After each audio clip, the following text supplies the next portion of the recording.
Hello and welcome to another episode of the Christian Reeve podcast. Today's guest is a broadcaster, a radio host, a writer, a comedian, and a counsellor. His name is Iain Lee. Welcome to the show. How you doing? Hey man, nice to see you. It's interesting because people say, "Oh, you're a writer." I don't think I've ever written anything in my life. I tried to write a book about 8 times, and it's the hardest thing to do. So I found, and we're gonna have a bit of fun with this because again, I went from different sources online. I went from your website, I went from Wikipedia, and then just online. On my website, I might have put right from my website because Okay, let's jump into the first one. So this is stolen from Loudwire. Shout out to Loudwire. They used to do a series called Wikipedia Fact or Fiction. And it's fun because obviously random people just write Wikipedia. You don't know what's on there. So let's see if it's right, because on your website it says that you're a writer, and then on Wikipedia it says that you wrote a gaming column. Do you know what? I don't really count that as writing because I write a gaming column every month for this wonderful magazine called Retro Gamer. Right. And it's generally me. I can see all the cat hairs on my microphone. They are cat hairs. It's generally me kind of reminiscing about playing old video games when I was a kid, or talking about my kids and how we connect through gaming quite a lot. So do you know what? Yes, I am indeed a writer. I know what you mean. It's like I say I'm a songwriter, a bad poet, but not a writer. And they're like, what do you mean that's writing, technically? And I'm like, well, yes, but it's not writing a story, is it? That's books. writing. To be a writer, it's got to be books or it's got to be scripts. And I have never written a script in my life because I would not know how to. You've seen some of my streams. I am very much of doing it in the moment. I can do it in the moment. I think I'm quite a good improviser. If I'm bouncing off someone, whether that's a producer or a co-host or a caller, but the act of sitting down and writing and planning, something beyond 500 words, I can't do. I think that's something we share. I'm much more comfortable, say, being on set and bouncing off the director and being like, what about this? And then, they've written it. And I'll do what they want, but I'm like, yeah, but what about this? What about this? What if I try it this way? Like, that's way more fun. That's just, I don't know. But like you say, like sitting there, like I have to do that with like the podcast. I have to sit down and meticulously do research and then try and build a show from there. But that's because it's more of a narrative thing. So you obviously off camera, you said you'd never listened to the show. The show is kind of. I'm really sorry about that. And whenever I do a podcast, I normally listen to a couple. I just didn't get round to it. It's fair enough. Podcasts are long. Mine are meticulously long. I'd never expect people to watch the show, listen to the show. The only reason I ever say to guests coming on the show is maybe check it out is so that you get like an idea of what I do. But it changes with every guest. Because some will be more like an interview, some will be more like a conversation. I always try to get that conversational vibe as opposed to just like, here's question 1, here's question 2. That's boring as shit to me. I don't like that. I think having a conversation, and that's how I've always conducted any interviews I've done, is generally, I'm very lucky when I was doing radio, I could choose who I interviewed. You'd get, such and such has got a book out or doing a tour. Not interested. Me and Catherine, when we did our radio show, we just flick through our record collection and go, I wonder if John Sebastian from The Loving Spoonful would come on. Let's send him an email. John Sebastian writes back, yeah, when do you want to do it? This is what we were talking about before, about asking people before we started recording. And then I've got John Sebastian on and I just chat. I much prefer that style of interview. Was there ever any interviews where you were like nervous, maybe? Like just. Ray Davies of the Kinks, I was nervous about because he is famously curmudgeonly and grumpy. Some interviews, John Sebastian was on the phone and it was just him. Sometimes, a rock star or an actor will just turn up. And they do it. I was lucky enough to interview Ringo Starr, an actual Beatle. And I think he was in the room on his own. But Ray turned up there was an entourage of PR people. If you got PR people, man, you are screwed. And there were about 4 or 5 of them. And they came in and said, you cannot ask him about the Kinks. even though the new album he was promoting, I think it was either a choral album he did of kink songs. No, it was him doing duets of kink songs with like Bruce Springsteen and stuff. You're not allowed to ask him about the kinks. You must only talk about this new album, which is songs, kink songs, but you can't ask about the kinks. And so I was very, very nervous, but actually I won him over. We had a break in recording, and he famously lives in Muswell Hill. I lived in Muswell Hill. Cool. And I said, oh, man, do you know this curry house? And he said, oh, no, I don't know that one. I'll check it out. And he said, do you know this one? I said, yeah, I do. It's great in there. And then just before we were about to record, he said, Iain, you can ask me anything. I'd obviously connected with him on some way. And he said, you can ask me anything. I said, what, even about, you know, that band? He said, yeah, you can ask me about that band if you want.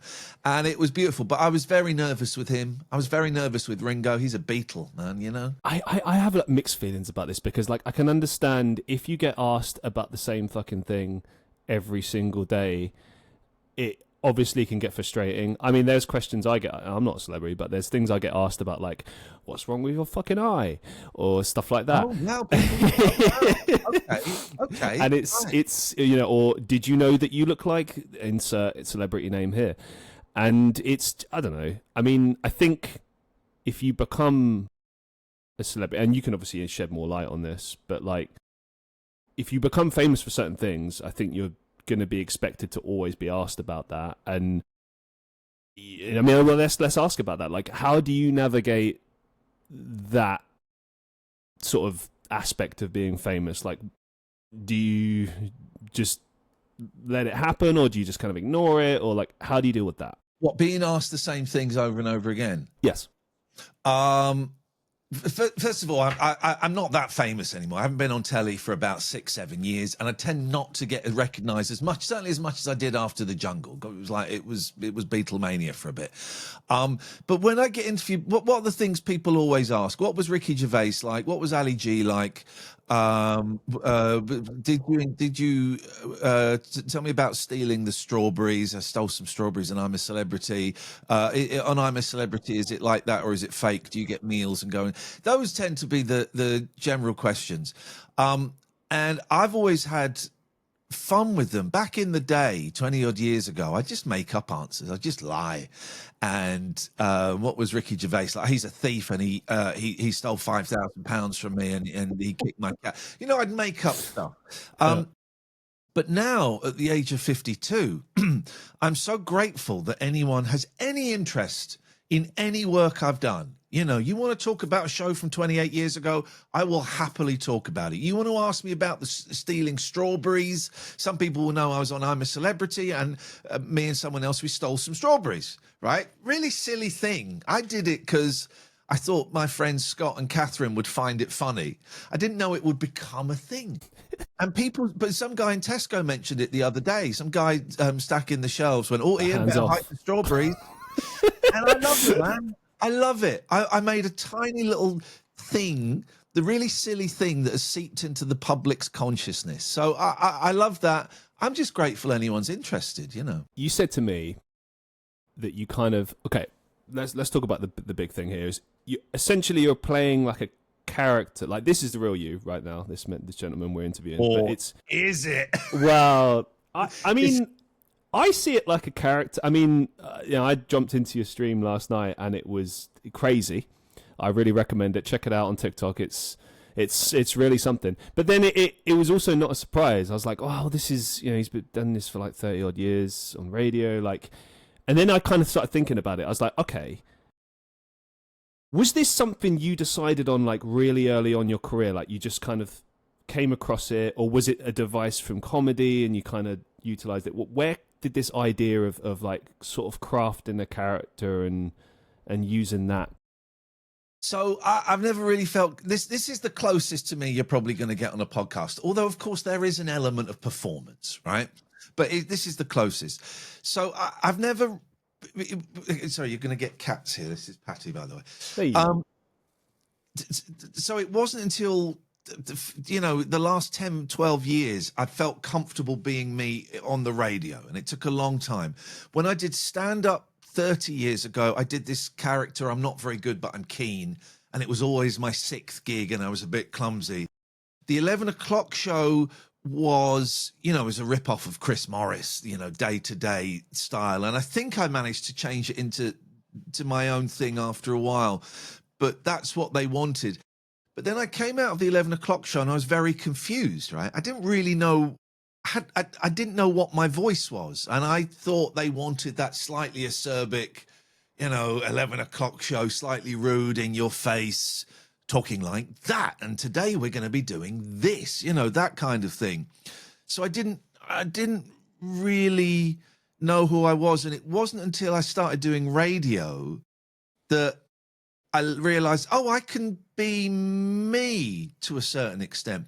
And the thing you're talking about on TikTok, I mean, it's a very angry, resentful phone-in host who does not want to be there, who thinks he's better than TikTok, who thinks he's still a famous man. And I often hold up the awards I've won and go, I'm better than all of you.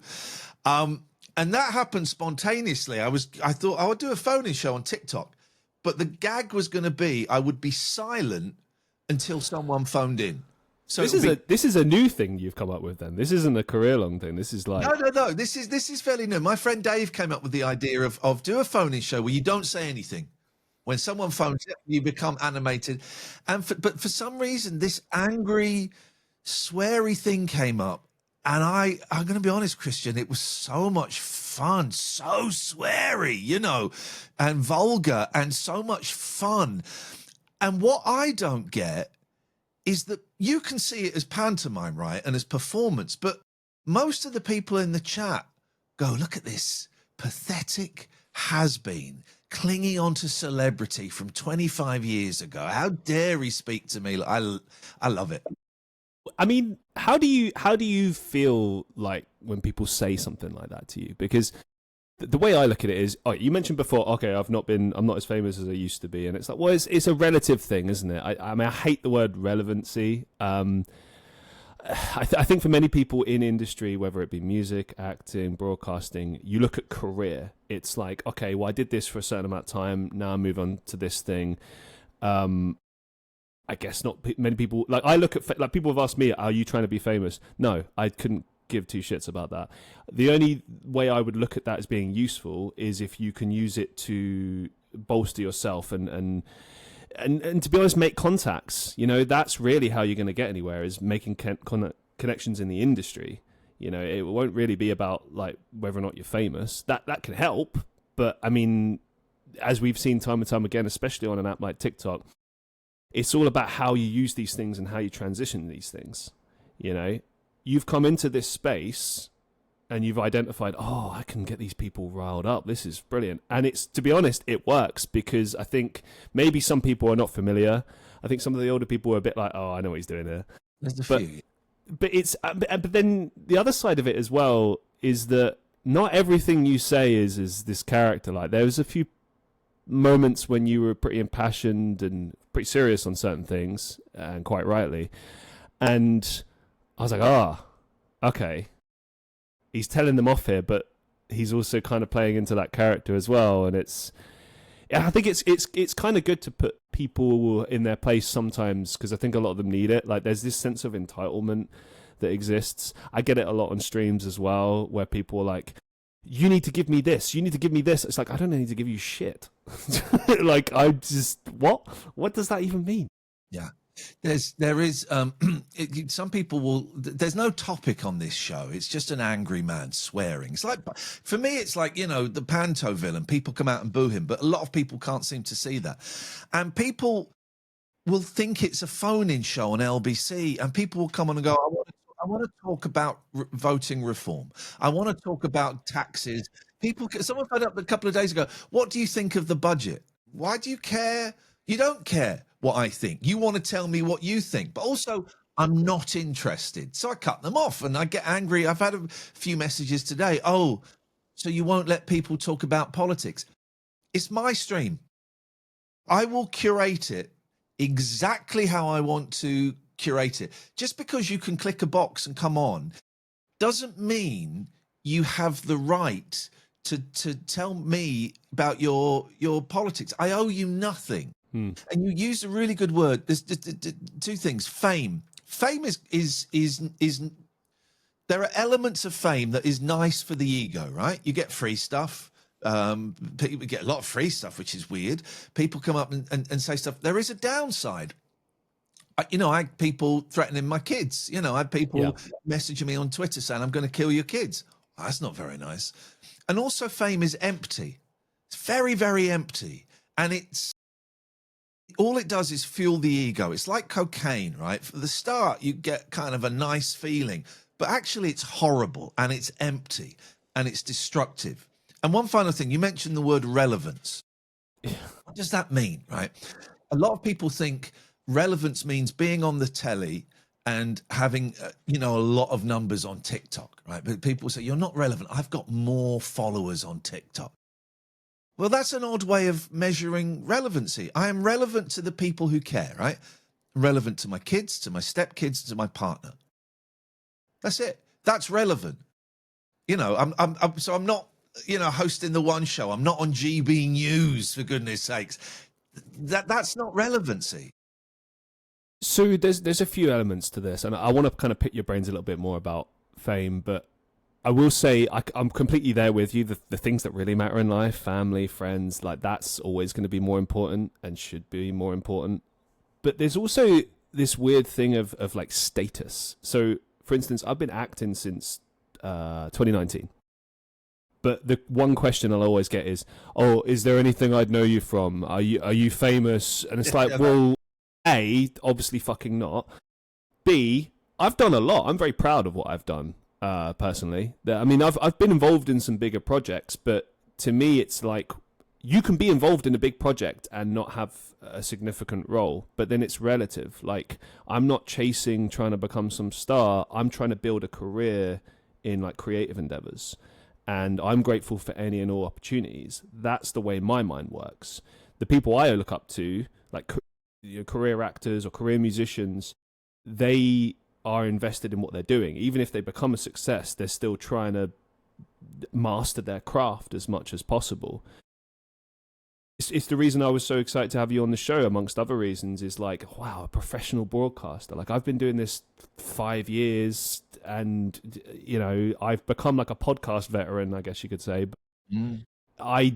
Broadcasting, I understand it's a totally different behemoth and it requires different things from you. And there's a certain way that you approach it, and depending on what type of radio you're doing or type of broadcasting you're doing, you have to adjust it a little bit. I mean, you mentioned before the 11 o'clock show required a certain thing from you, and it was a character, etc. But then you're moving into radio and it's like, okay, whether it's LBC or whether it's like a BBC thing, like there's different requirements. They might ask you, or there might just be that unwritten kind of expectation.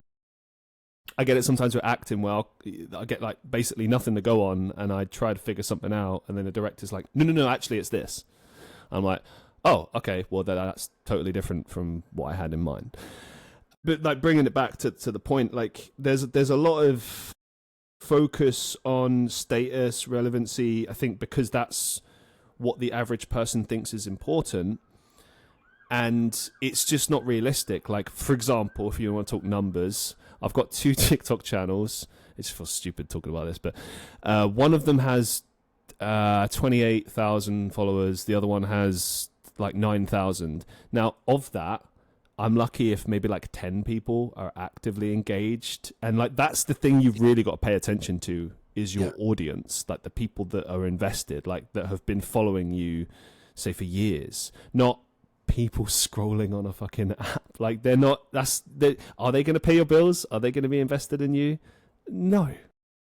But that's the thing now. Like you get judged on that. Like we hear it with casting directors. Like they will actually make decisions based on how many followers you have on Instagram. There are a lot of people. Radio has changed in the last 3, 4, 5 years in that they won't necessarily hire the broadcasters. They'll hire people who've got 2.5 million follows on Instagram because they think that audience will come with them. No, I mean, okay, let's talk about that. Like, radio has changed.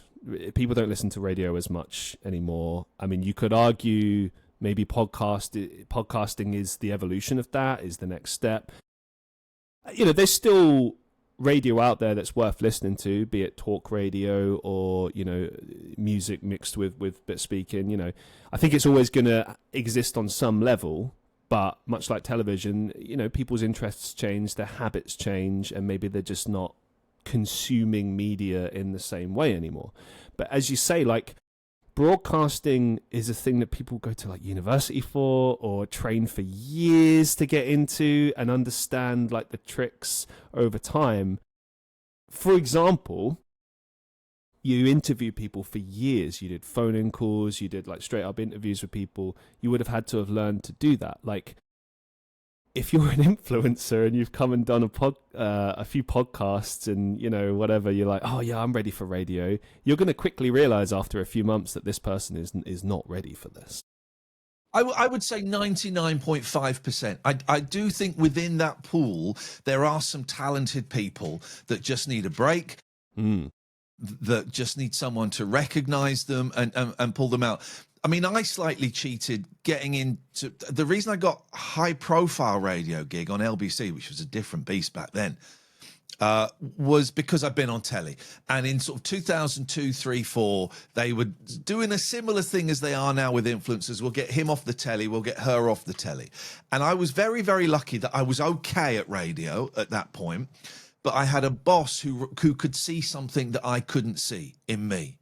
And he encouraged me, and he said, he was the one, there's two guys, a guy called Scott Solder and David Lloyd, and they said, when you're on the radio, you're okay, but you're playing a radio host. You're doing what you think a radio host should sound like. Right. Stop that and be you.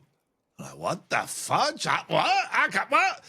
And it was the best advice I ever had. And I was very lucky in my radio career of 20 odd years that for the most part, I was allowed to be me. I'd built up this style of irreverent radio, a phone-in show that was unlike anything else. I'll say that. And I was allowed to do that. There was a period when I ended up doing BBC local radio, and they tried to knock that out of me, but they didn't. And then I got the sack because they couldn't, and because I had a go at some homophobes. That's a different thing.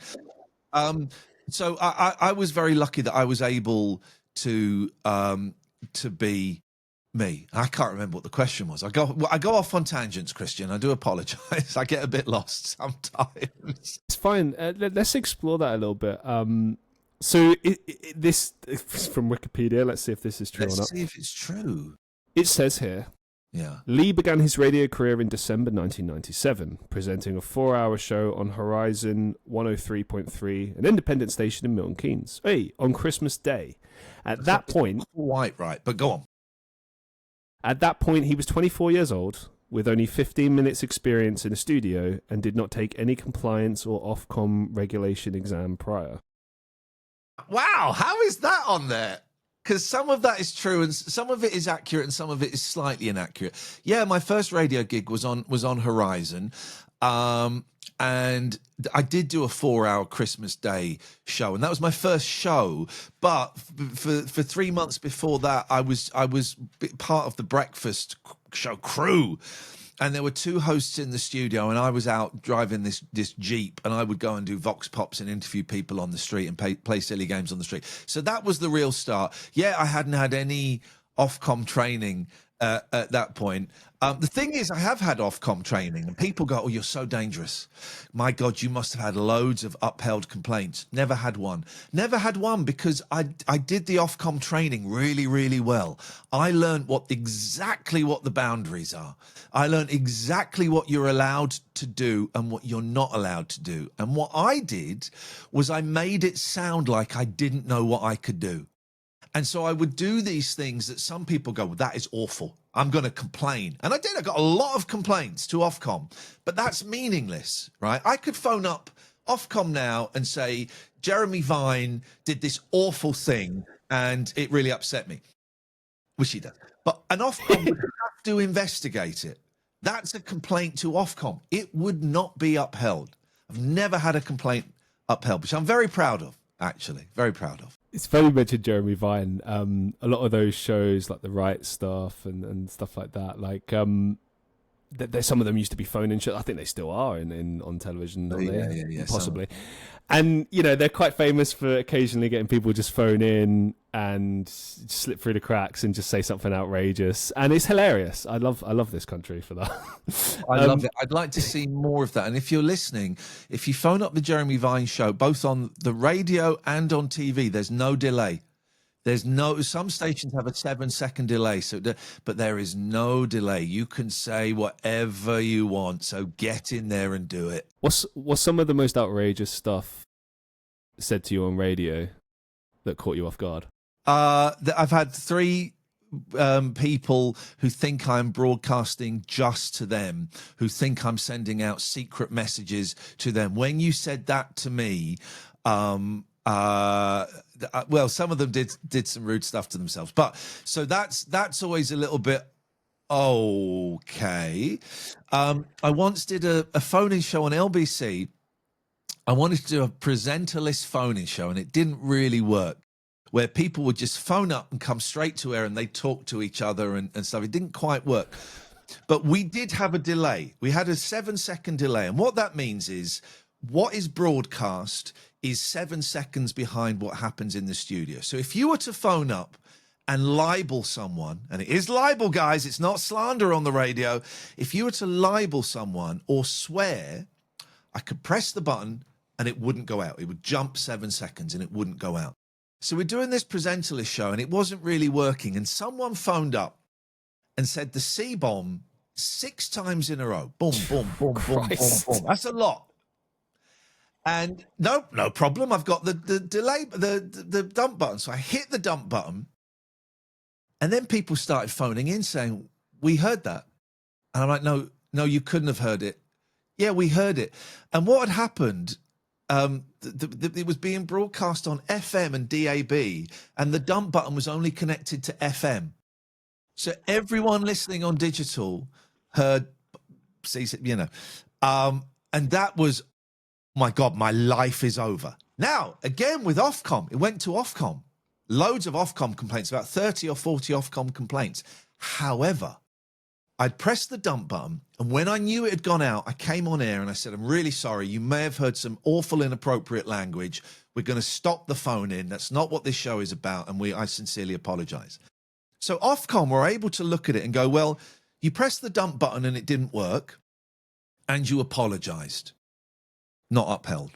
Fantastic, man. Fantastic. I wish I had a tape. I haven't got a tape of that. I wish I had a tape of that. That was a good one. But people, but as I progressed and became more me, and I talked about addiction and mental health and loneliness and stuff, people would, particularly on late night shows, you'd get men. It was maybe 60-40 men, women on my show, which I was kind of proud of, because phone-in show is generally like 80-20. 60-40, 50-50 sometimes. So I would get people phoning in at 12:30 saying, "I haven't spoken to anyone for 2 weeks." And, stuff like that is a privilege to hear.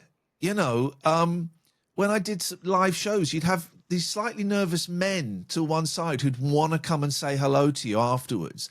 And they will come up and say, "Oh, what you talked about suicide impacted on me. I was thinking of killing myself, and you talk, your words encouraged me. Or I was a hopeless alcoholic, and hearing you share your story helped me give up the booze." So that stuff, is a privilege.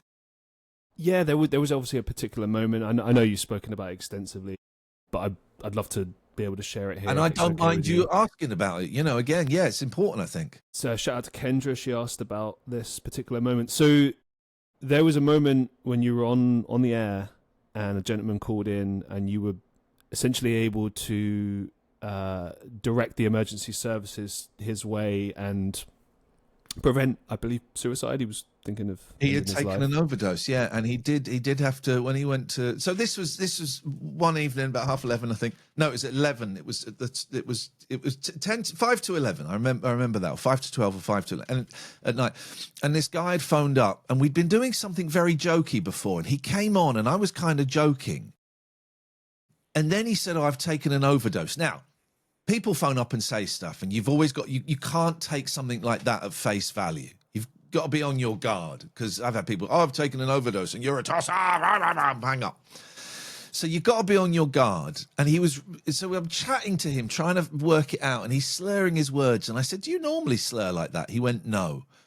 And I thought, okay, I think this one might be serious. Where are you, man? I don't know.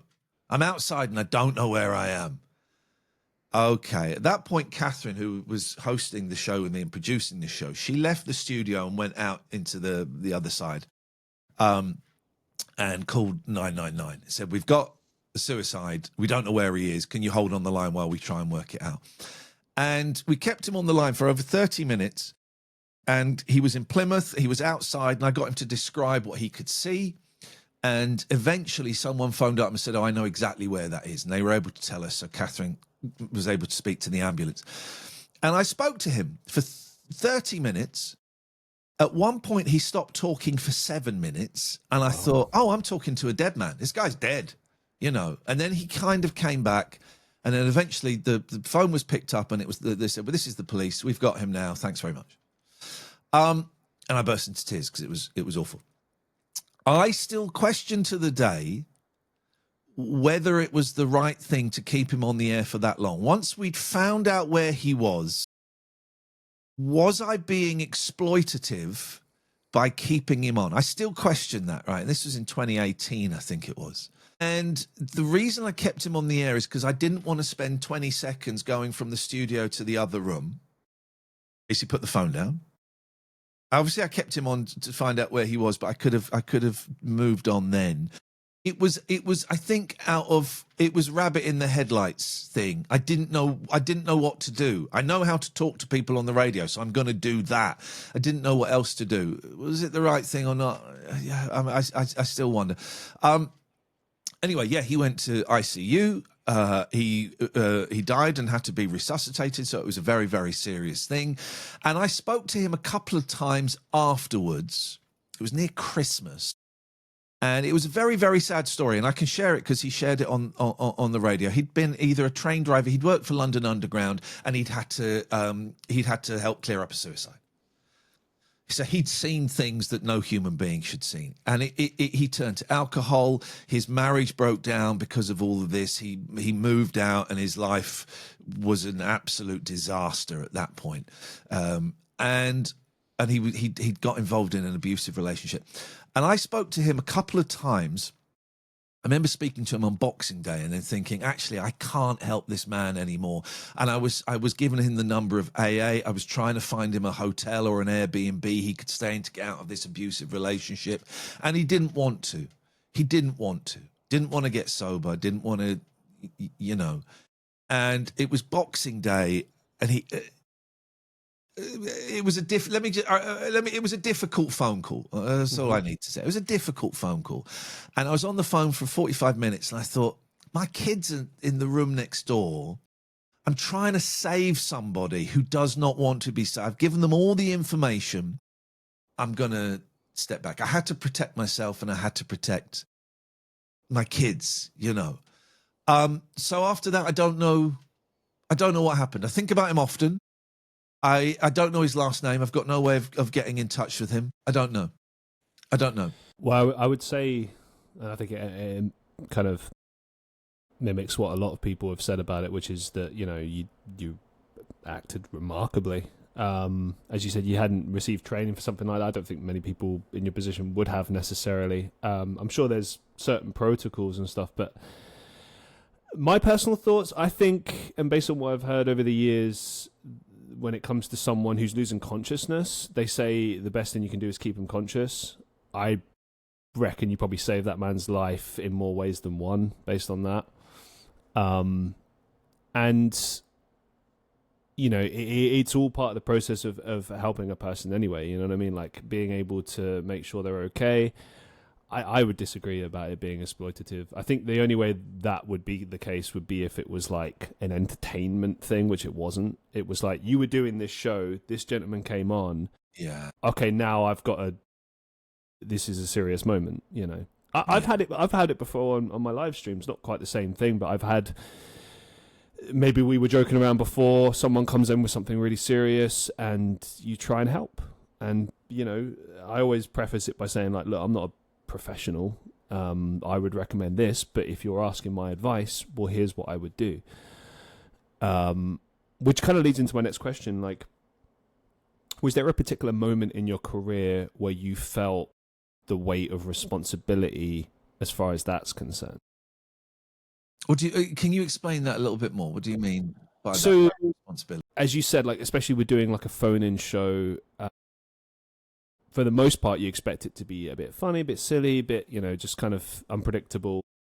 But then obviously sometimes you get these serious moments. Yeah.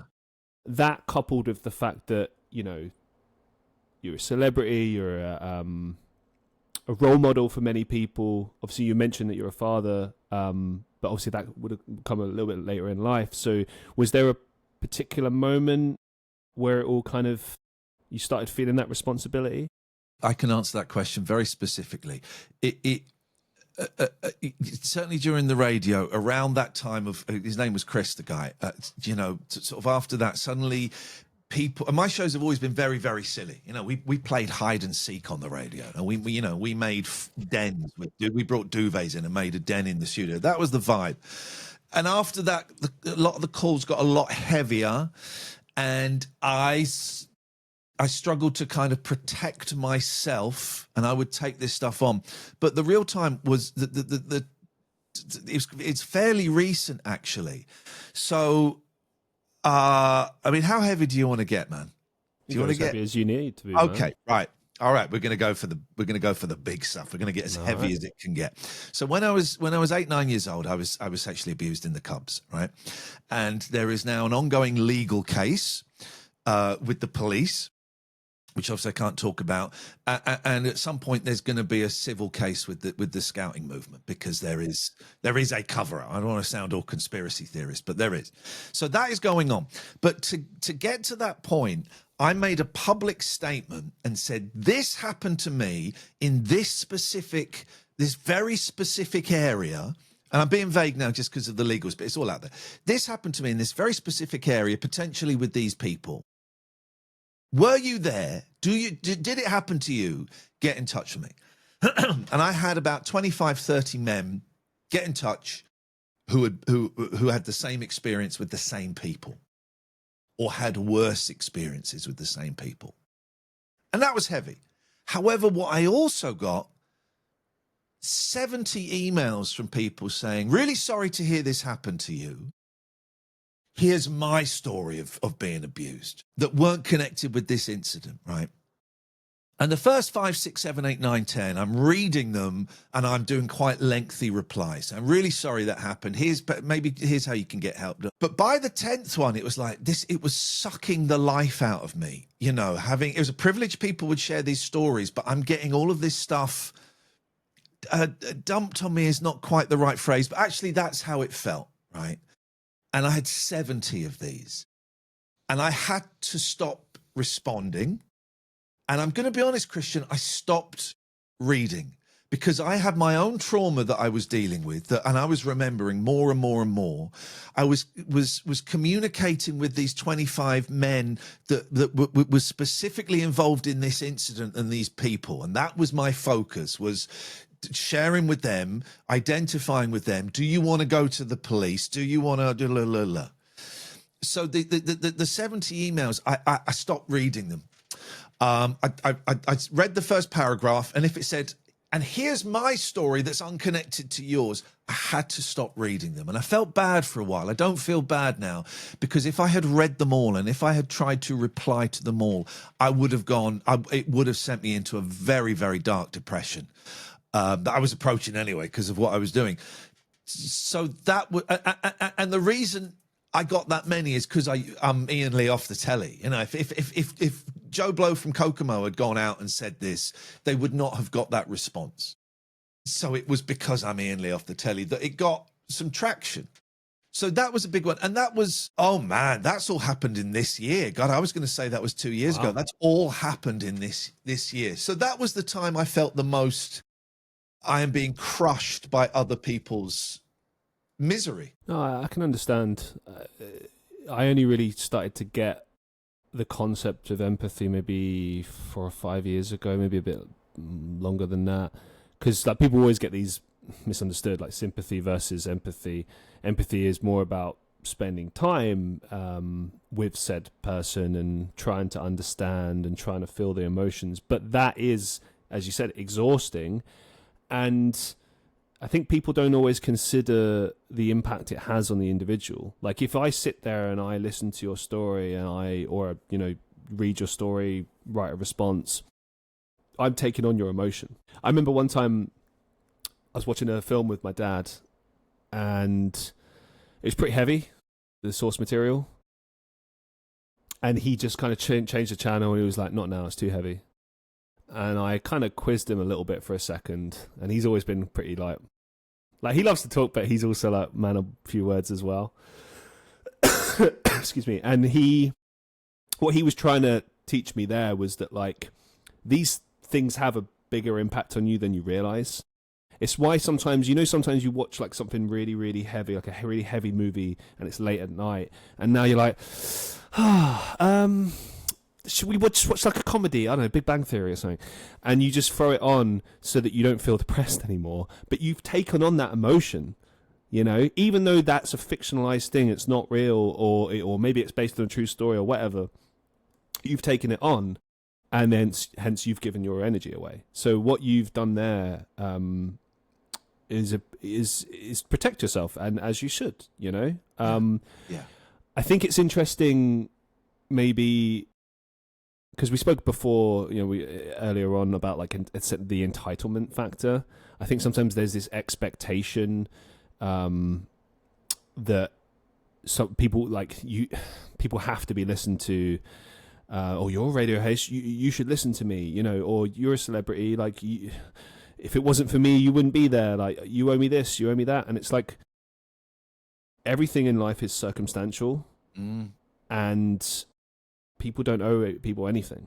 It's good to acknowledge people who've helped you in life, who've given you opportunities, and to sing their praises and stuff. Like absolutely, show that you're grateful, pay it forward, all that stuff. But, if you've got difficult things going on in your life and you share it with other people, there's no expectation for those people to have to engage with that.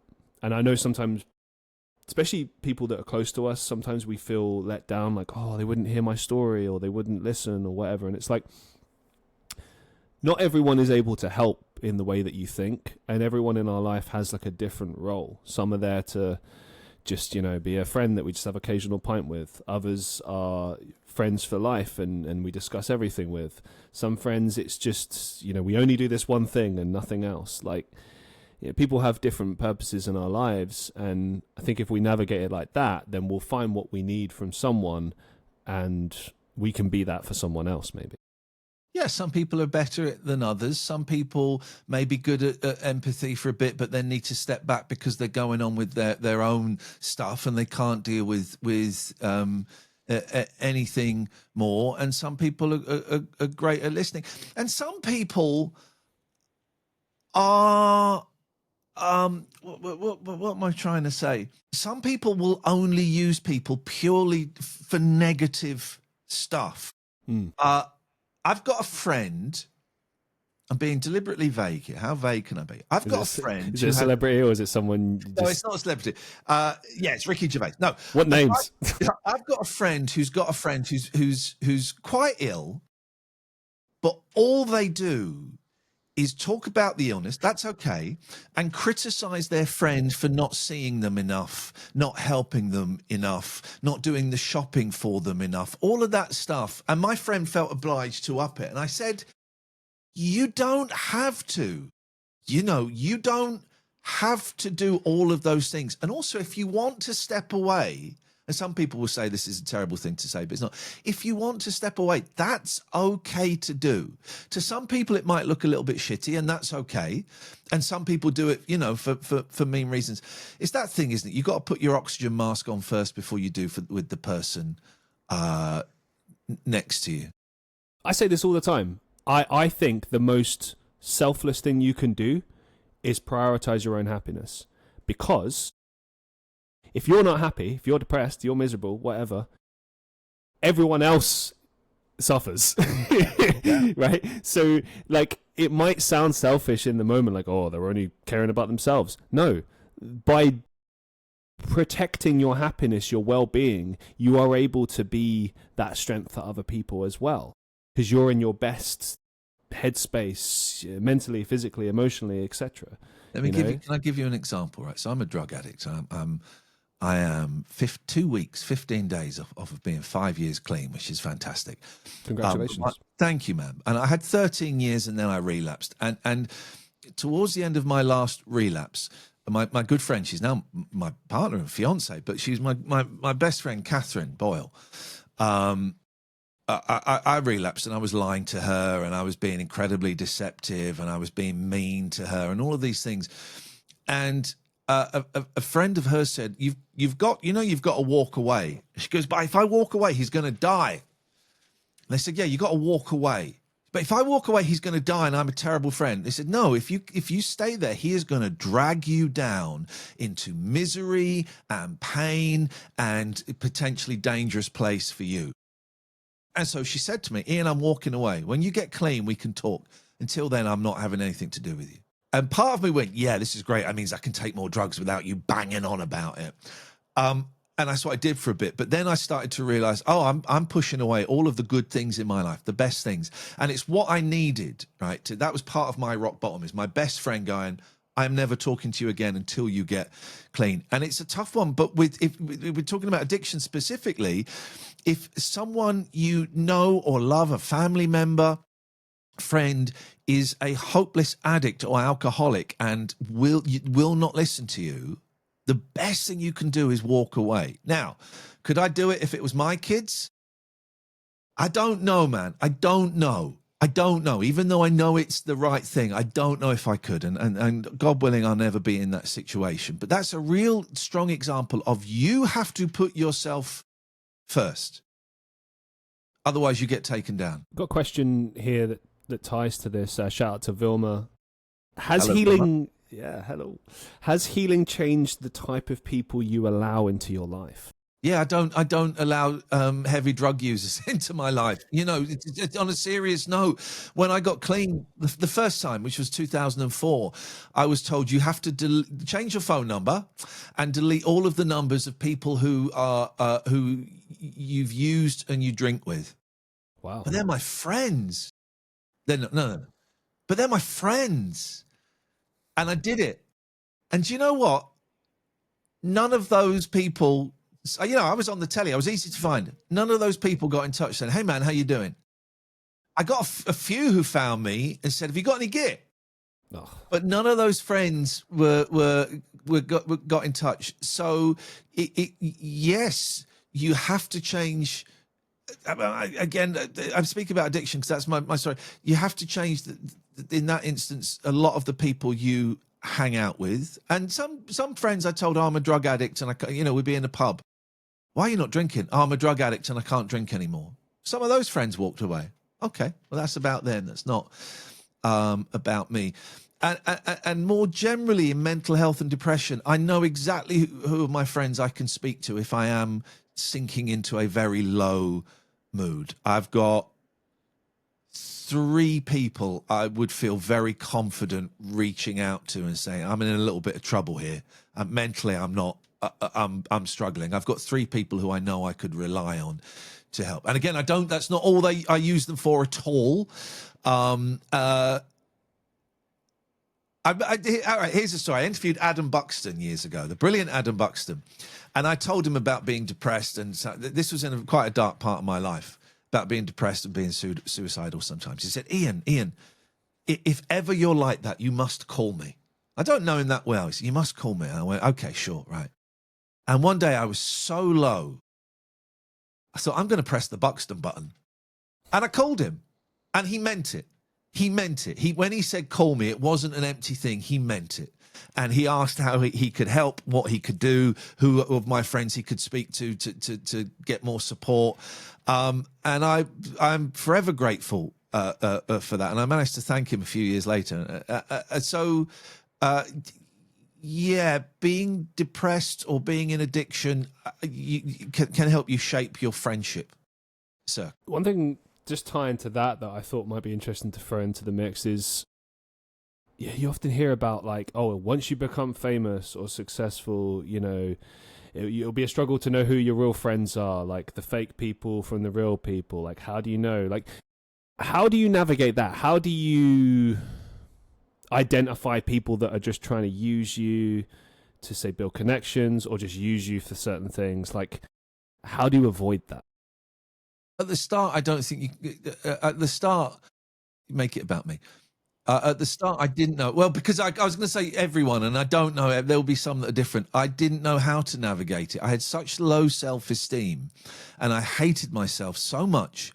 And I'd never been successful with girls. There was confusion over my sexuality. And even though I had a fantastic girlfriend at the time when I got famous, suddenly I got hot girls, you know, talking to me, and my behavior was not great. The first time I really saw it, I remember I was at a gig at the garage in Islington. I can't remember who it was. And this really hot girl, right, who would never have given me the time of day before, she came up to me and she went, "Oh, you're famous. Is Ali G with you?" And she's looking around. I said, "No, he's not." And she went, "Okay, well, you'll do." I did not speak to her. I said, I kind of went, I metaphorically brushed her off. But that was the first time I went, okay, they're not seeing me, they're seeing the guy on the telly, which is very different. And, you know, I went from signing on and being in debt and living with my mum to earning a lot of money and being famous. And people are attracted to that, especially when drugs get involved and they know that you've got drugs and you can afford drugs. So there were a lot of druggy people that kind of latched on to me for that. How do you navigate it? It's tough. You know, I wanted to be liked. So I think in some ways I turned a blind eye to it. And then when I stopped being famous, a lot of them disappeared. Well, not just, I guess my question, because I kind of expected that, but like, I mean, also like professionally. Okay. Because what I've noticed with me not having status, if you like, people I've reached out to who I know and have now become famous, they're like a different person now. They're up their own arse.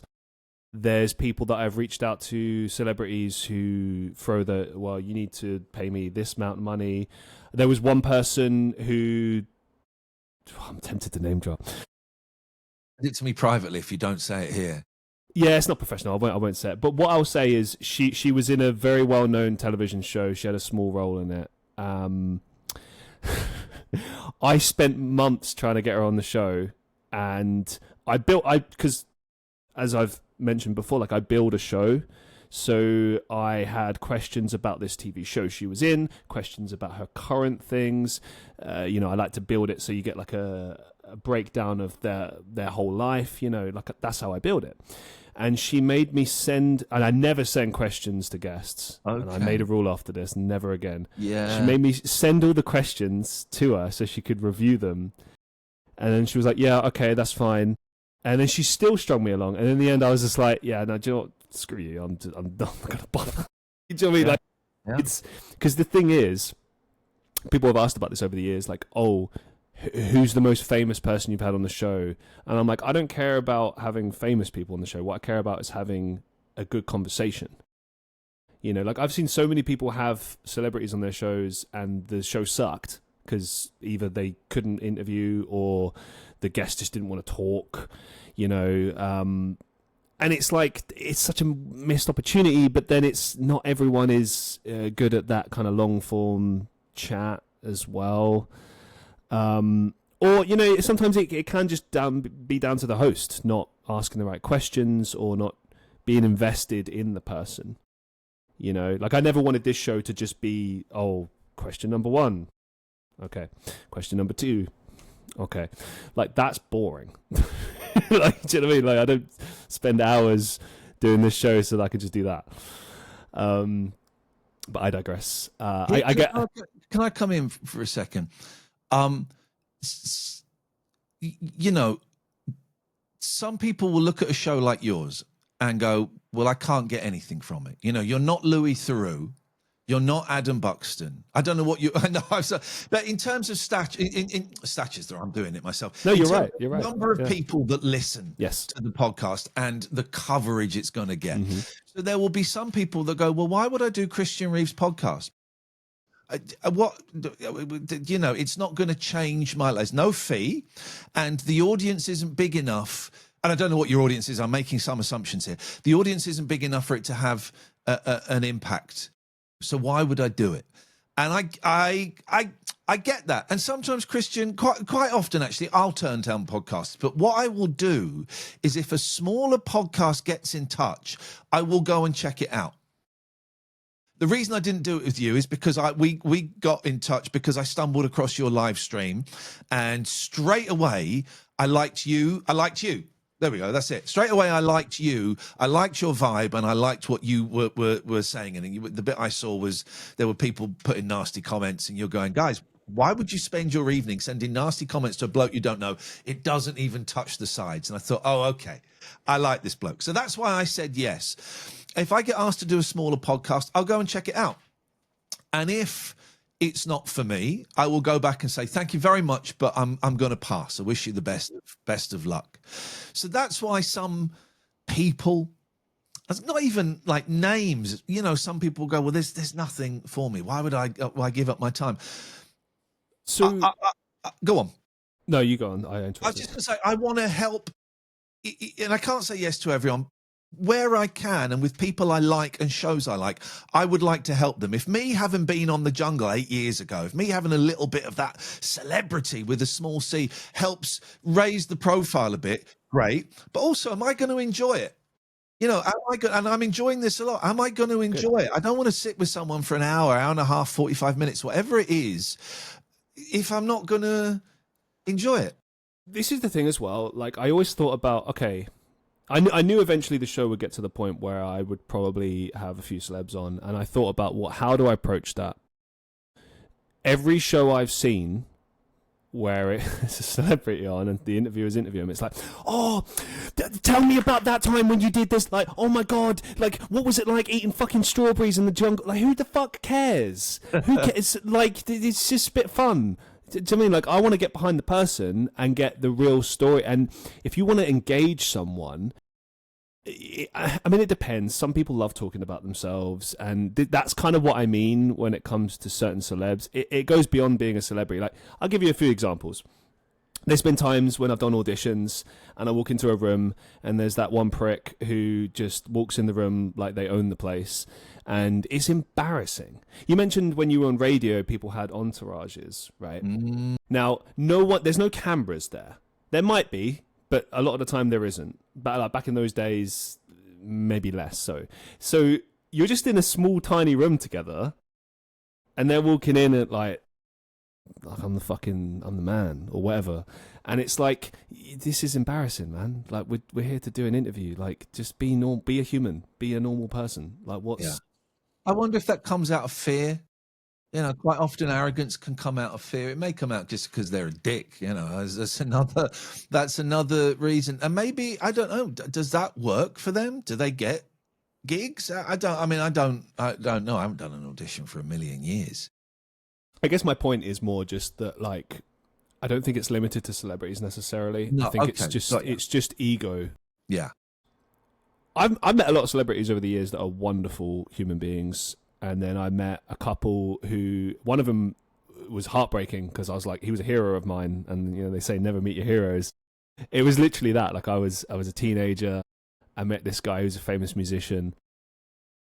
And I tried, like, I was working. He was just getting like some milk or some shit. So I was like, oh my God, can I shake your hand? He was like, if you want. Shook his hand. I mentioned his band. His face dropped like how dare you kind of vibes. And I was like, oh, okay. And then, I could tell he was just trying to avoid me at that point. And I was like, well, I'm not going to harass the guy.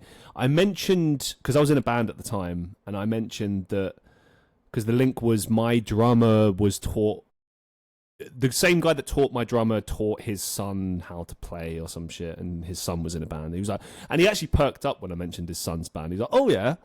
I was like, oh, that's cool. And then when I mentioned the thing about the drum teacher thing, he was like, oh yeah, that could happen. And then I was like, in my mind, I was like, yeah, it's time for me to fuck off then. And I just walked off, and I was like, he gave me a bit of time. I appreciate that. But I was also kind of broken by it, because I was like, man, I'm influenced by this person. I'm just some kid, like, to him, you know. Yeah. To him, it's just Tuesday. To me, it's a big moment. Even all these years later, I remember it. You have been Al Jardined, right? And what that is, I love the Beach Boys, and at LA Airport, I saw Al Jardine from the Beach Boys, right? There ain't many people recognizing Al Jardine from the Beach Boys, but I saw him, and suddenly I'm proper. Oh my God, it's Al Jardine.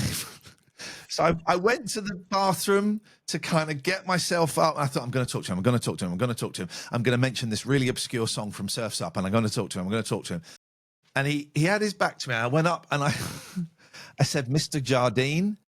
And I saw him go, oh, and he turned around. He went, yes. And I was heartbroken. And all I could say was, I just want to say thank you for the music. And he went, okay. And I turned away and I walked away, and I was devastated. I was Al Jardined. I was devastated. However, on the times I've met Brian Wilson, he was an absolute gentleman. And you think, come on, guys, even Mike Love was a gentleman. Come on, Al. Again, I think it's a choice. It's always a choice.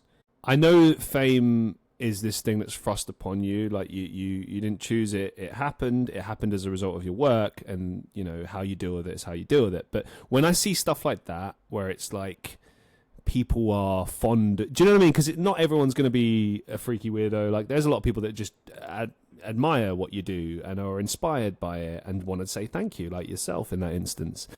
And I think the crushing thing is that person can't just take a second and be like, because don't get me wrong, I appreciate, like, if you're just like out in a restaurant somewhere and someone's like, hey, autograph now. No, it's like, fuck off. Like, that's totally fair.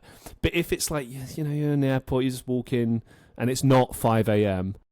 So like, I hear that because I'm a big wrestling fan. I see like wrestlers telling fans to fuck off with that. Like, yeah, if you shove a camera in my face or autograph stuff at 5 a.m., don't expect me to smile in the airport. Like, I totally get that.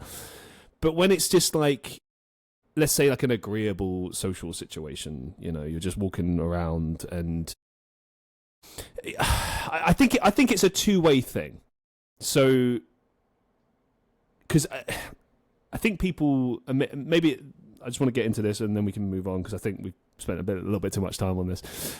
It must be pretty daunting to have random strangers come up to you and just start talking to you, you know, in general. But then, like, in this kind of, oh my god, you're this person, you know. How exactly have you learned to deal with that over the years? Maybe what's the best way to deal with that? First of all, it's a privilege to have someone come up and go, I like what you do. What I don't like is sometimes I've had like people come up and go, oh, my boyfriend thinks you're great, but I think you're shit. And they think they're being funny and charming by doing it. It's not a nice thing. And when I get that, I go, oh, okay, all right. And I just walk on, because I don't want that. If I've got time, I'll listen to people. And if I'm in a rush, I will listen to them for a bit. I will shake their hand. I'll say, look, do you want to take a selfie or something? And then I say, I'm really sorry, I've got to move on. You know, but if someone wants to take a selfie with me, yeah, fantastic. I'll take a selfie. Of course, not a problem at all. I think you're right. I think sat down eating a meal is a different prospect altogether. But then again, you know, I'm not a superstar wrestler who's probably getting it every 5 minutes, you know. But even after the Jungle, when I was getting it quite a lot, it was, and also my kids at the time found it hilarious, man. They found it hilarious that someone wants a picture with their old dad. So, but I've developed a technique, because quite often someone comes up to me and it's a big thing for them to come up to me and they want to say quite often, that show you did back then was really important to me when I was 15. Well, what am I going to do? Say, I sod off now, because then I'm kind of peeing on their 15-year-old memory. And so I listen to it and go, oh, well, thank you very much. And I get uncomfortable with compliments, but I've learned to go, oh, thanks, man. That really means, or, you know, that really means a lot that you would share that. And I'm glad I was able to play a part in your life. Do you want a selfie? And you have to say, do you want a selfie? Because people are quite often too nervous or will spend 20 minutes getting to the selfie. So you kind of got to jog it along a bit. But I will nearly always, unless there's something, you know, unless I'm rushing to the hospital or whatever, I will always try and spend a bit of time with someone. This is kind of what I was referring to. Like, for you, it's just a Tuesday. For them, it's a memory for a lifetime. Can be, yeah. Like, I'll name drop someone as a bad example, but just to kind of illustrate a point. Famous comedian, the guy that looks like a lion. I can't remember his name. He was on Strictly Come Dancing one year, I think.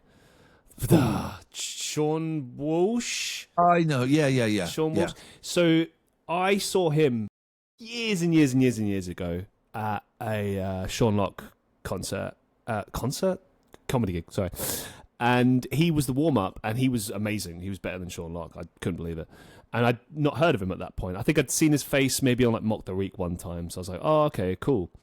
Then I went to one of those shows being filmed at fucking wherever it was. They fun fact, a lot of TV shows get filmed with a live television audience, and they're free to go. You can get the tickets for free, and you can watch anything. Yeah, like I saw Would I Lie to You? That was cool. I saw the Big Fat Quiz of the Year one year. Anyway, I go to see some shitty show that Sean was doing, and it was the shits, and I think everyone knew that. But you know, it was cool to see him. He was doing a good job. It was great. And he was on his own at the end. And I said to my then partner, like, oh, I want to say hello. And she was like, if you want. And I went up to him, like, I wasn't like, hey. I just went up to him and I was like, hey, I just wanted to say, first of all, great show. And then I said, by the way, I wanted to say, I saw you at this gig. I thought you were fantastic. And I thought, as a comedian, he'd probably appreciate that. Because while he might not be super invested in this TV show he's doing, he would appreciate, hey, thanks for coming to pay to see me at a show. You know what I mean? And his response, and for those listeners, I can't give you the visual. Come to YouTube to see the visual. It was like a, oh, yeah, all right. Like this kind of like, how dare you talk to me, you scrote of humanity kind of vibes. And I'll forever have that image in my mind now. Whenever I see him, I'm just like, oh, that sucked. And to bring it back to your example, like, it's about choice. You know, I'm sure he was tired. He was on his phone the whole time. I remember that. Eventually, the thing, like, because I stood there for a second, kind of being like, oh, and not knowing what to do. And my ex was pulling my arm a little bit. And then I think some production assistant came and grabbed him and took his attention. And it was like kind of surreal in a shitty way. You know, it's like, oh, okay.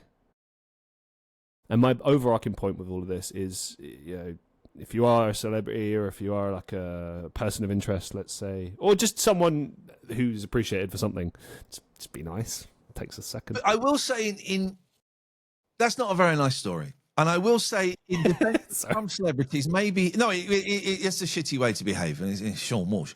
No, but let me in defense of him and Al Jardine, we don't know what had happened that day. You know, sure. Maybe they'd had a phone call that their mum was ill. Maybe they'd had a phone call that their cat had been run over. So in defense, I would suggest someone like Sean Walsh should take all of the if he gets recognised by anyone, he should take it. I won't tell you the story, but Sean Locke is one of the rudest people I've ever met in my life, and he humiliated me on a television show.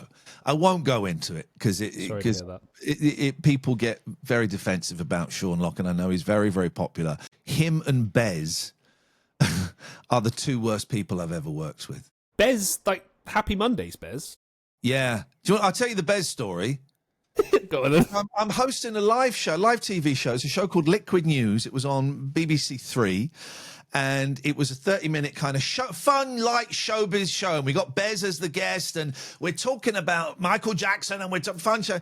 And then Bez, I ask him a question, and he starts talking about the Falklands, right? And how we were complicit in murder, and I've got the director in my ear going, Iain, we have got to move on. This is going on for we've got to move on. And I said, Bez, really sorry, man, we've got to move on to the next story.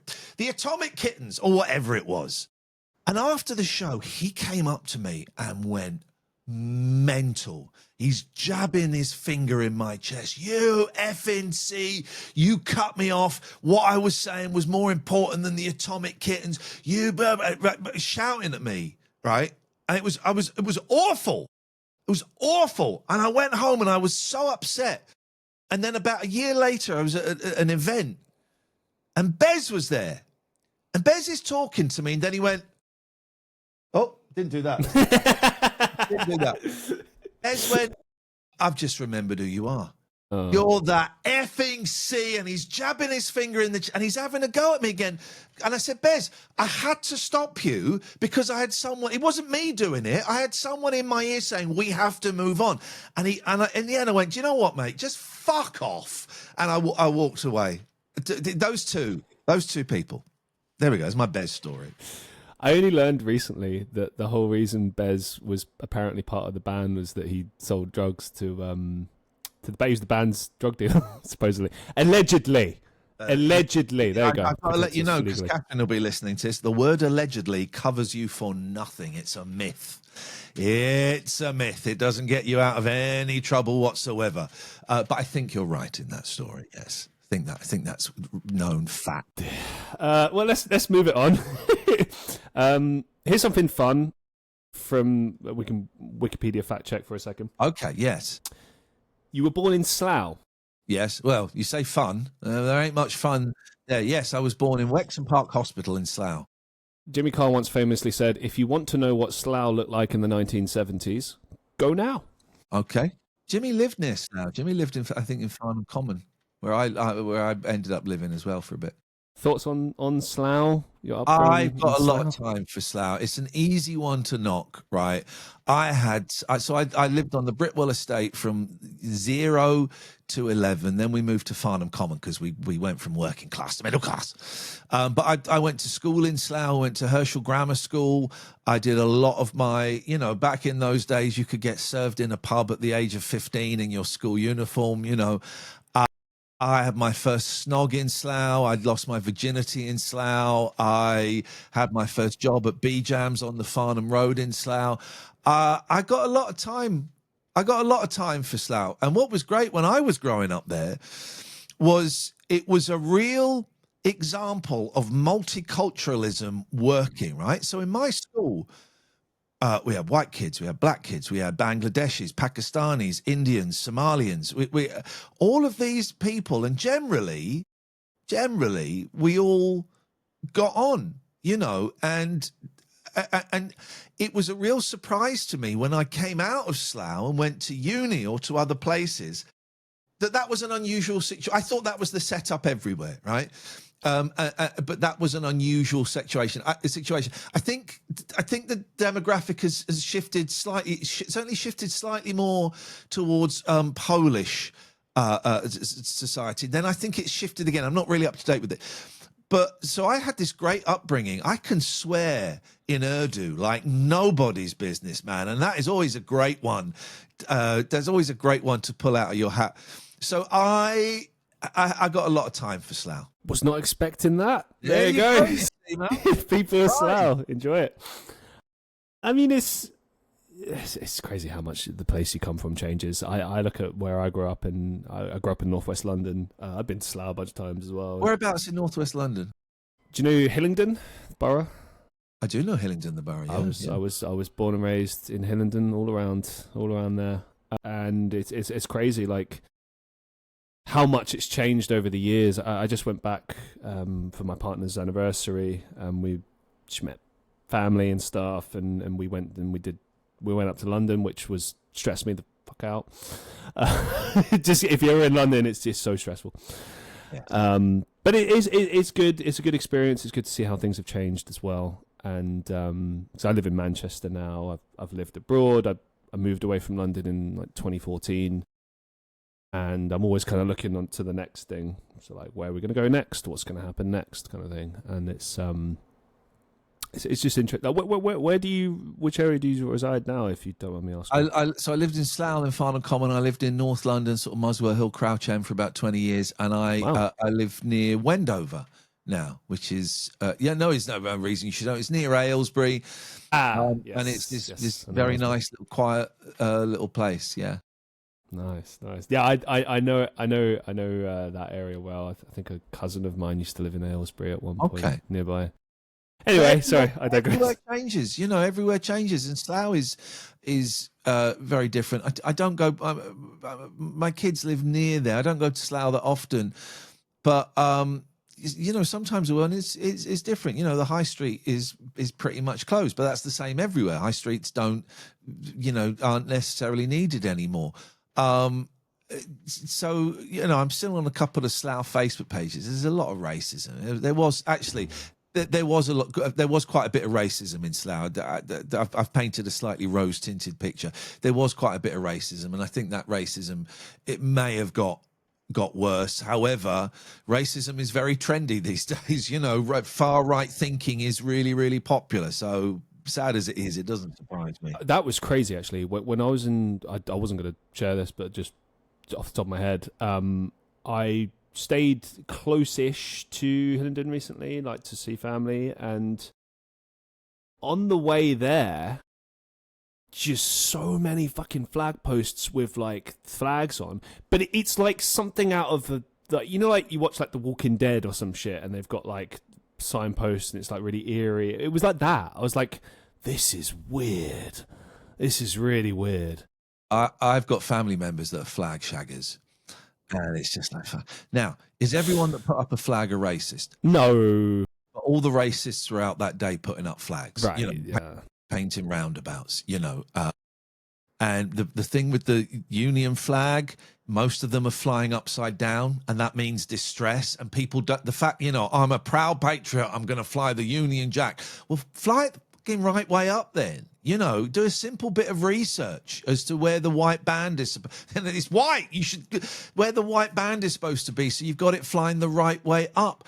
I just think those flags everywhere, I just think they look horrible. And they've been up for a few months now, so they're all dirty and they're tatty. If you're going to have pride, take them down and put new ones up. If that's what you're going to do, instead, someone's council tax is going to have to pay for them. I hate it. I hate, I don't want to get too political, but this country is sinking to the right in an unstoppable way, I think. That's an interesting one as well. Like, because obviously it's clear to see like you're leaning when you talk about these things. And I don't really talk politics on my show either, but it's pretty obvious kind of where I sit, I guess. But like, do you ever feel pressure, or have you ever felt pressure in your career from people, be it people in the industry, listeners, whatever, to have to talk politics? I mean, I imagine when you did LBC, it was probably, there was a bit of that. There wasn't at LBC, because LBC in 2004 was a very, very different beast. It was gardening shows, and it was plumbing shows, and it was all of that. There was very, very little politics. That's fairly recent, last 15. When did I leave LBC? 2007. That's when it started shifting towards politics. So it was very different. When I worked at Talk Radio, every other show was like pro-Brexit, and let's get Nigel on, Big Nigel, and all of that stuff. And the dinghies, you had some of the worst broadcasters in Britain, Julia Hartley-Brewer, Mike Graham, Jeremy Kyle. And so we would get a hangover from them. So we'd open the phone lines and talk about, if you had to wrestle a Beatle, which Beatle would it be? I would go for George. I think I could probably take it. That. And you get people phoning, I want to talk about Brexit and about how Labour are doing their best to stifle it. And I go, what? Why would you want to? It's boring. It's boring to talk about that entitlement again. So no, I've never. Well, right, okay. I mentioned earlier on about getting the boot from BBC Local Radio, and I think that's probably on the Wikipedia page. That's the only time I've got in trouble for my political beliefs. And what it was a story about a gardener, a prisoner for sex offenders, who had preached that homosexuality was a sin and you would go to hell and all of that. And he got the sack. And there was a far-right Christian group called Christian Concern. This is all out there. Who had taken on his case and were going to court saying he'd been sacked for his religious beliefs. He hadn't. He'd been sacked because he was a gardener and he was not allowed to preach. Right? That was what he was sacked for. So it would have been the same if it had been a Muslim gardener who'd been preaching. You can't say, I bet you wouldn't say that about Muslims. Well, I am, right? They would have been sacked as well. So so we had that guy on, the gardener. I think we had like a lesbian vicar, and that's important. Important I specify that. BBC Balance. And then we had someone from the Christian Concern, right? And I got very angry. And you're supposed to be neutral at the BBC. Screw that. How can you be neutral when something is blatantly wrong, right? And I said, you're homophobes.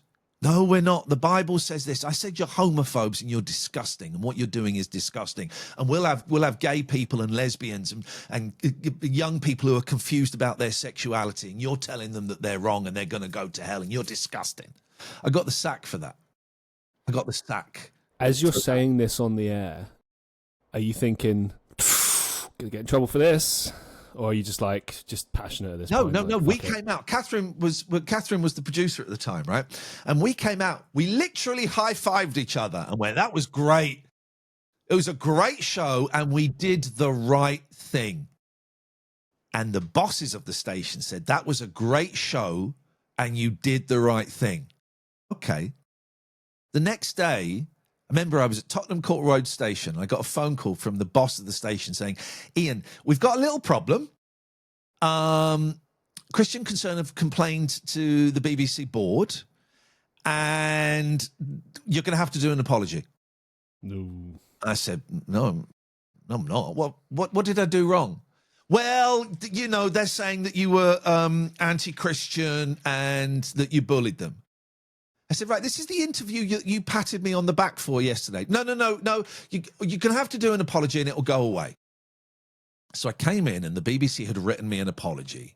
And I said, I'm not doing that. I'm not saying that. They wanted me to apologize for what I had said. And I said, I will apologize for the way I said it, but I'm not apologizing for what I said.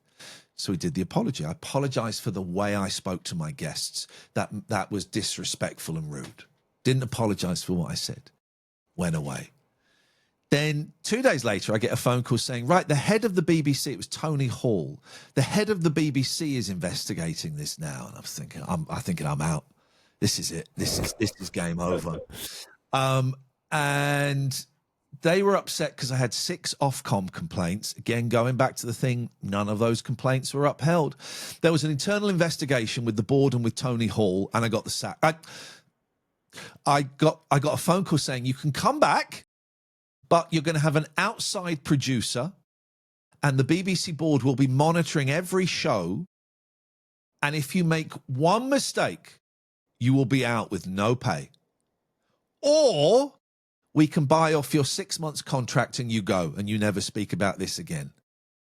I was devastated, man. I actually had a nervous breakdown about this. I genuinely, obviously I went for the latter option. I knew that I had a job coming up at Talk Radio. However, I felt so betrayed by an organization I've been so proud to work for, right? I felt so betrayed by my bosses who had patted me on the back and said that was a great show and then were denying everything. They were protecting themselves. I felt so let down that I'd done the right thing.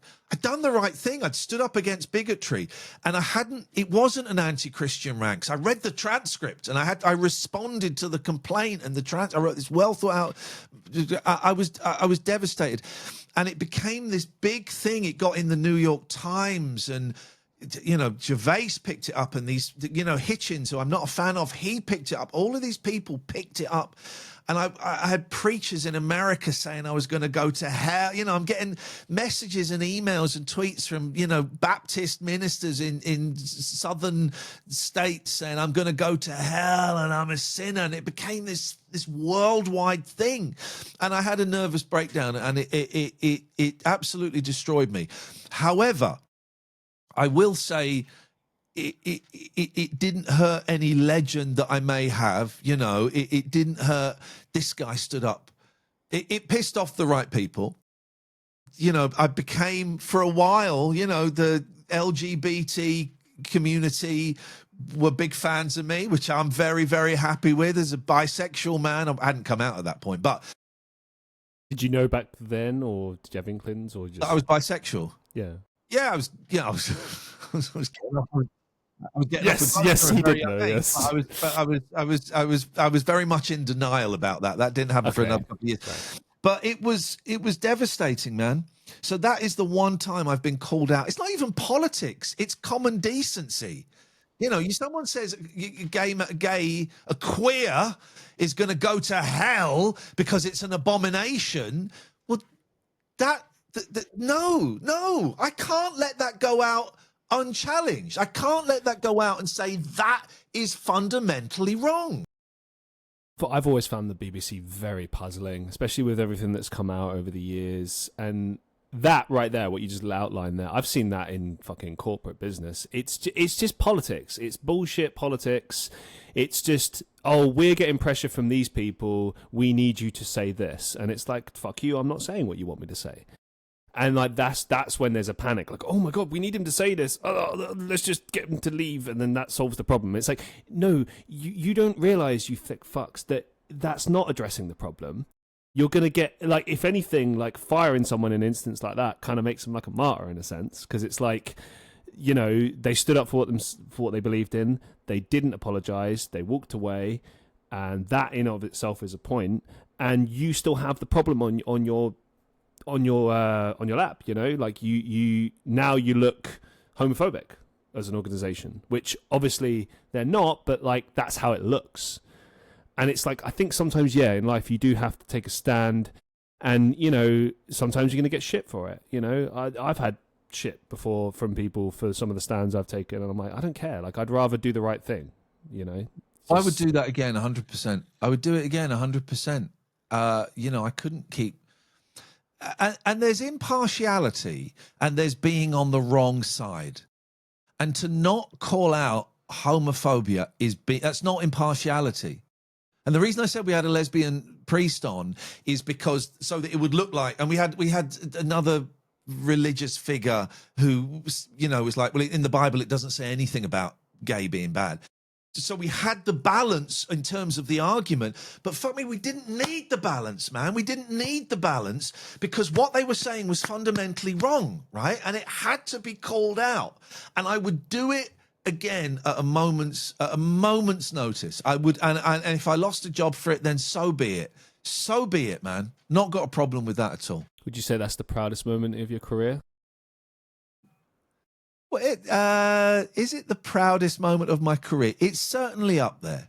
It's certainly up there, I think, yeah. So what is the proudest moment? What's the one thing that stands out? I'm trying to think. It'll be something really, really small. It'll be. I don't know. I don't know. I can tell you the very best moment of my career was the night I went home to watch the first ever episode of the 11 o'clock show.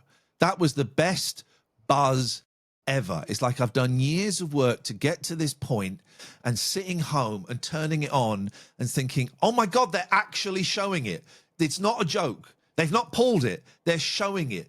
That was the most thrilling moment of my entire 30-year career, without a shadow of a doubt. Let's look at that for a second. I mean, obviously, we spoke. I know we said we move on for fame. Last thing, I promise. It's just because the thing is, I find it fascinating. I don't know, from like a psychological perspective. Yes. Like how, because you mentioned before, like, and I can relate. Broke, penniless. Like, this is what life looks like, and then it completely shifts. this show goes out, it's seen by millions.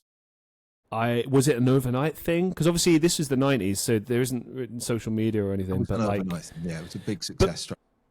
But it's a big deal, you know. It's a big thing being seen on television. Then, was it an overnight thing? Did it take a little bit of time? Like, what did that shift look like? And how did you sort of deal with that initially? I can tell you exactly the first time I've thought, okay, this is big, and I'm now famous. So the first episode goes out. And the next day we go out filming the Vox Pops, like 9 o'clock in the morning. And there were these builders on the other side of the road that went, "Oi, mate, you got a light?" I went, "No, I haven't got a light." "You got a light?" And they kept going on. And I said to my director, "That's weird." They said they saw the show last night. You made a joke about having a lighter. It's like, oh, right. Okay, this is a thing then. So that was, literally within 12 hours. Not 10 hours of it being on the telly, I got recognized for the first time. And that was when I thought, yeah, okay, this is going to be an interesting ride. Now let's see where this goes. My cats. You're right, big boy. Big boy, okay. He talks.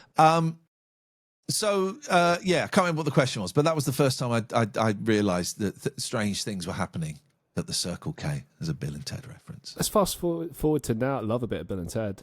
We mentioned at the top of the show that like you've moved on to using TikTok. Now, as I understand, correct me if I'm wrong, it's kind of like a device to promote maybe your Patreon show. Would that be correct? The TikTok isn't. No, it's just separate. The TikTok is its own thing. And here's the thing: I've done 8 shows on there. There is a very strong chance I'll get bored next week and never do it again. It's my ADHD brain. I'm getting the buzz. I might do one after this. We'll see. But I might get bored of it. I start these projects and then get bored. And I used to really beat myself up about it. And now I don't, because that means that project has served its purpose. It did what it needed to do. What's the next thing? I need that kind of rush. So no, it's purely its own thing at the moment. Is there like a particular goal with it, or as you say, is it just having fun? No goal. Fair enough. Which might sound weird to some people. Or you're trying to be famous, trying to be relevant. I'm not. It might. Do you know what? It might lead to something. It probably won't. But this is the thing. The pleasure is from the doing it. The pleasure is from the doing it. And for some reason, it's getting, 300, 400, 500, 600 people watching it live. I say it's 2,000 people, and people get so angry. Actually, it's 357. Oh, yeah, no, I'm seeing more up-to-date stat. People get so angry at face value. So for me, the pleasure is in doing it, right? There is no, at the moment, I swear to God, there is no other reason. Is there anything, like, obviously, you retired from radio to begin a career in counselling, and we'll address that in a moment. But is there any kind of career goals left at the moment? Is there anything like would you entertain a show if it was offered to you now? Like anything in particular? I've started doing live shows. I did my first solo live show in October, the first one I'd done for 12 years. Then I did a show a couple of weeks after with Mackenzie Crook. We used to be a double act and used to live together, and we kind of showed. Bob Mortimer wrote and directed a sketch show for us that was never shown, and so we showed that for the first time. Wow. And that was quite funny. So I've got 4 shows booked in next year. One of them is the solo show Imposter Syndrome. One is I'm going to be playing the radio like a musical instrument in a bookshop in Reading. One is a show with Catherine, a game show. There's something else. So I'm enjoying doing that. Yeah, I'd love another crack at telly. I'd love to do the 11 o'clock show again. I think there is something in bringing that back. Now, you ain't going to get Ali G. You might get Ricky, actually, if people wanted that. Ricky would be game. I think he would. One of the things I was going to ask you about is comedy, because obviously comedy has changed a lot over the years. A lot of people make the argument that comedy has gone very woke now, and it's not as fun as it used to be. People are afraid to kind of push the boat, afraid to get cancelled, stuff like that. People like Ricky Gervais, it strikes me as like he doesn't give a flying fuck. Same as Chappelle. They kind of look at the comedy landscape and go, well, I'm going to do my thing. Here's what I believe. Here's what I think. Take it or leave it, kind of thing. And obviously, you're always going to piss people off. I mean, even say back in the 90s, 2000s, people were still outraged at things. It's just now you've got this threat of like losing work because whatever TV companies are afraid, like, oh, you said this, we can't give you this Netflix deal now. Yeah. Given all of that context, like, do you think a show like that could work now? Yeah. And I think it would thrive now because you can say a lot of stuff. When people say you can't say anything in comedy, what they generally want to do is make jokes about brown people and gay people and disabled people. That's generally, it's a massive generalization, but when people say you can't joke about anything anymore, those are the groups they want to make jokes about. And I don't really want that to come back. And I think most sensible people don't. Some people will. But on this stream, right, I'm yelling at people, calling them C's, telling them to F off, and people in the chat are going, well, this is woke.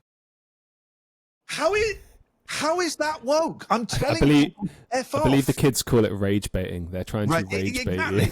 I found out that's what it was. All woke means is not being a dick. That's all it means, is don't be a dick to people. Be a bit considerate. You disagree? Go on. Well, I think it used to mean that.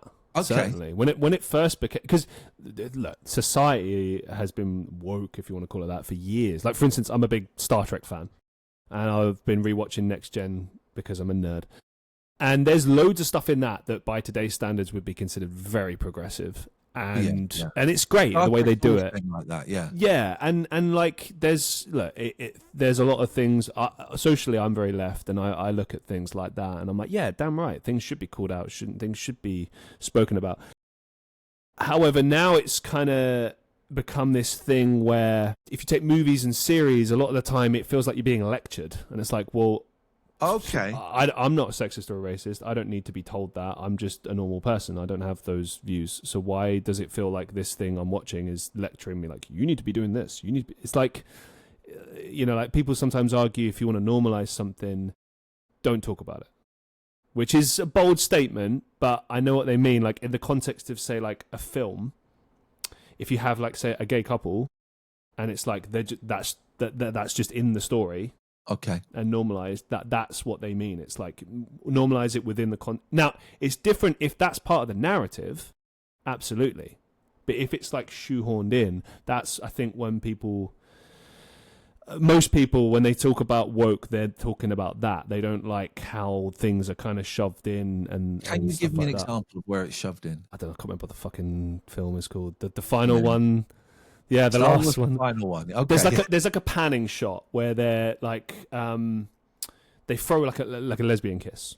They just throw it in there, and it's just a very throwaway thing. Yeah. And it pissed off a lot of people. It didn't bother me. I was like, oh, okay. But I understood that like that would be an example of like woke, if you like. What if it had been a straight couple kissing? No one would have said anything. So I don't see the difference, because I don't see the difference between straight couple.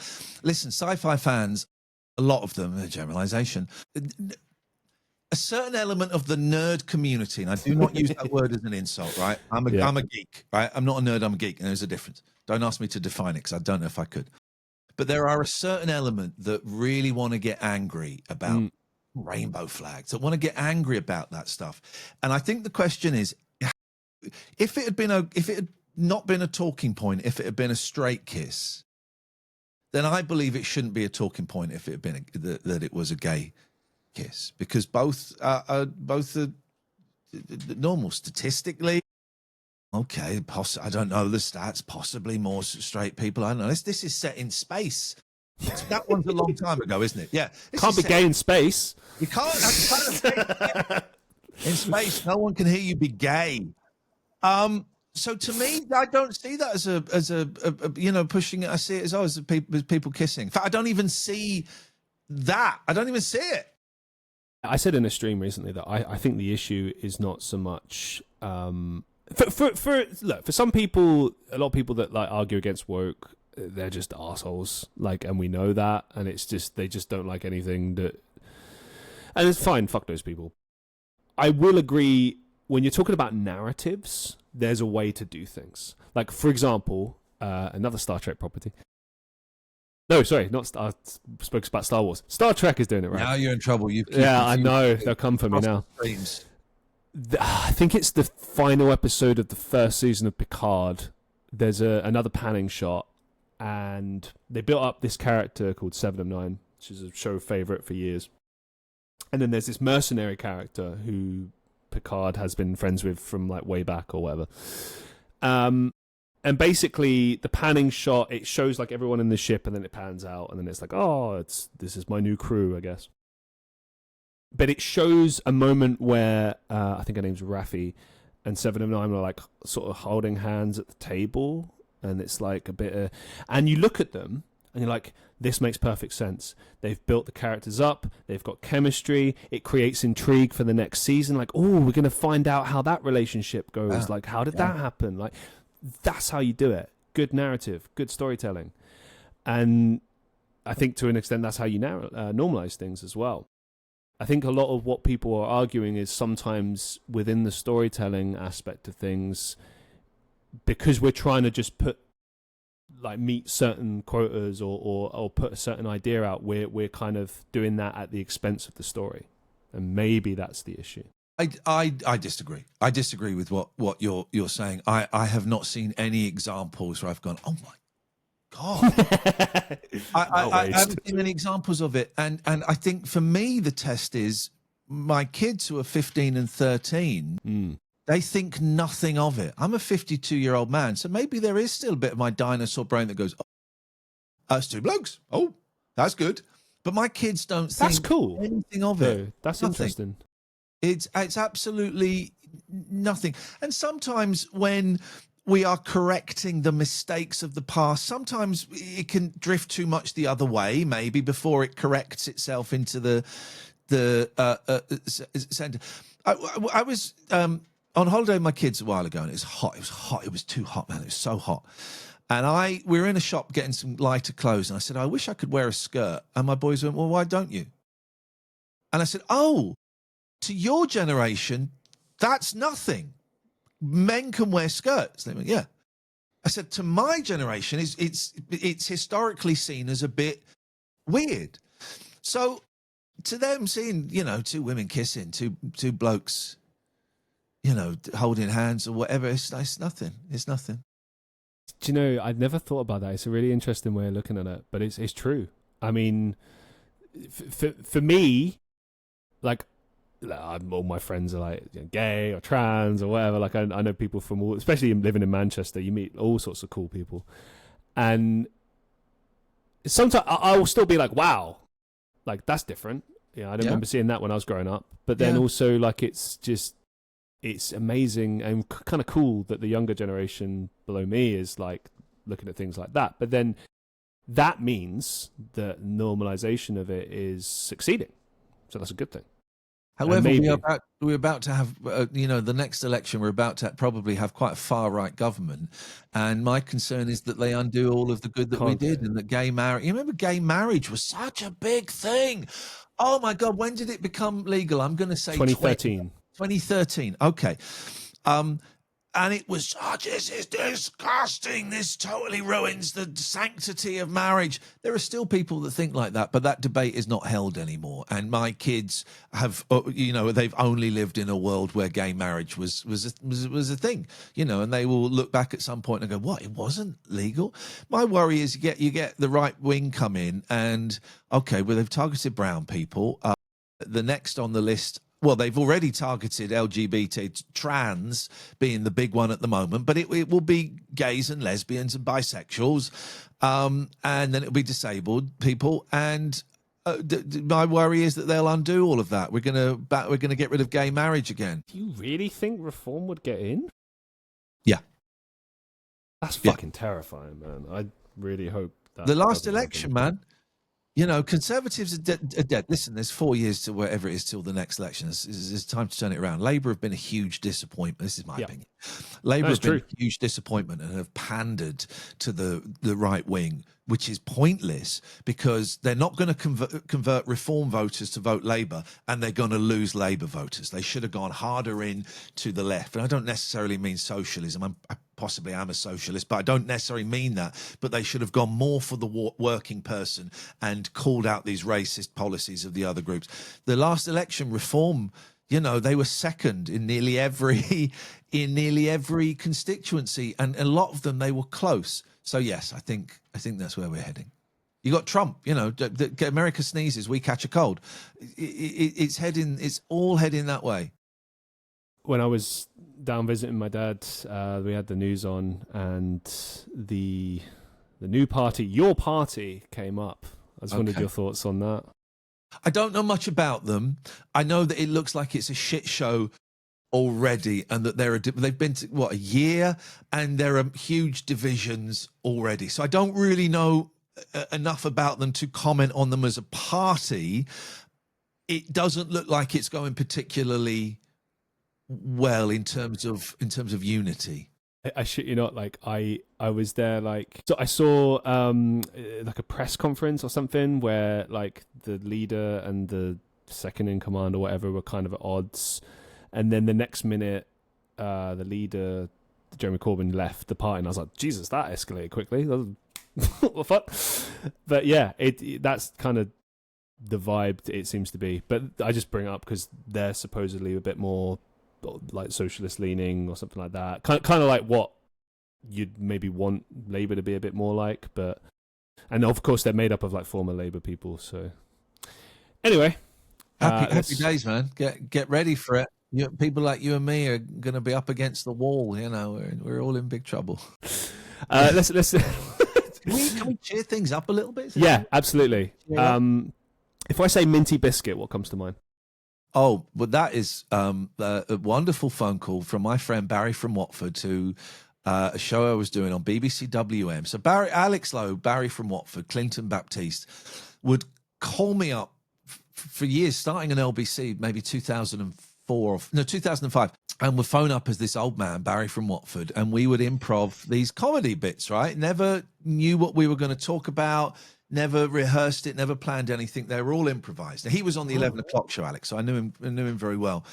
And we'd make these things up. And I was on BBC WM, and he texted me and said, "Are you on the air?" "Yeah." "What are you talking about?" I said, "Oh, we're talking about blue badges." He said, "All right, is it all right if I call in?" I said, "Yeah, sure." And he called in, and it's become this viral thing. I got told off by the boss of BBC WM. He said, "Iain, we do not have fake character callers. It brings the BBC's integrity into question." What integrity? Well, a week later, it had 1.2 million views on YouTube. It became this international phenomenon. Robert Downey Jr. has heard it and likes it, although he thinks the host is a bit of a prick.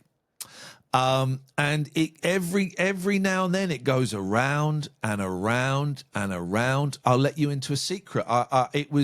I would see it every 3 or 4 months pop up on TikTok or Twitter or Instagram and get 1 million views. And I thought, I want a piece of this pie. So I uploaded it to my YouTube channel. Every month I get between 150 and 200 quid from that call. And to me, that's a significant amount of money these days. The thing is, it was not the funniest call that we ever did. It was a middling tier call, you know, but for some reason that has struck the nation's consciousness, which is great. It's great fun. What's the funniest call then of all time? What is the funniest call? He would talk about his wife's Charlie when he meant the perfume, but it sounded like he was talking about her sexual organs. There was he used to do other characters. My favorite character was the tech guy.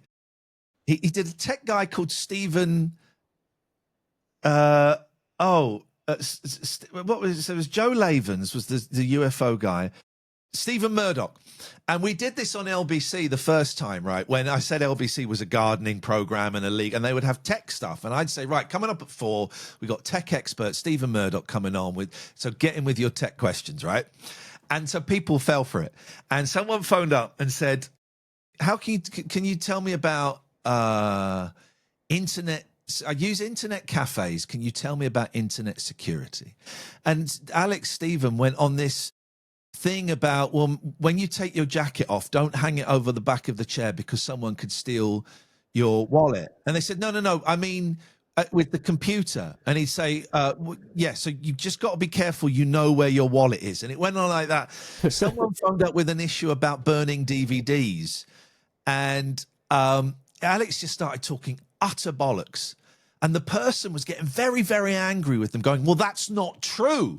And Steve said, well, actually, I'm an expert. And it just, in describing it, it doesn't sound funny, but it was so beautiful.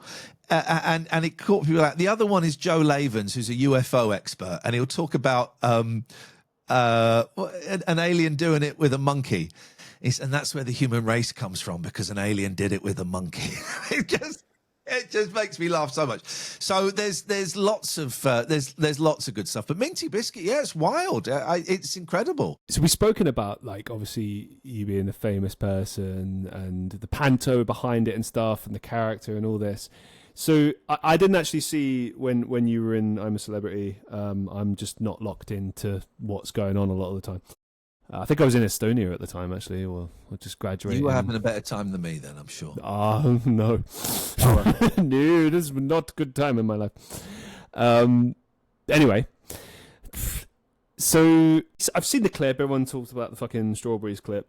And the thing that stood out to me was kind of like, and I don't know, maybe I'm wrong on this, but to me it felt like you looked at that as situation, just being in the jungle, doing this, and you're like, oh, this is just silly. I'm just going to play up to this and just have fun and fuck it, like play the character. Would you say that being famous a lot of the time and what you've done throughout your career is kind of the same thing? Like you're playing the role of a celebrity? Because they say that there's a difference, don't they, between being famous and being a celebrity. Like that whole show's premise is built on that idea. On The Jungle, right? The Jungle is for appearing on, it's not for watching. And I'd been asked 4 years in a row, and I'd always said no. And I said yes this time because I was getting divorced. I needed some money. I was doing a radio show that no one was listening to. I wanted to promote it. And also my kids would have been 7 and 5 or 8 and 6, and they'd never seen me on telly. And I thought, well, why don't I do the biggest entertainment show in the country? Oh, wow.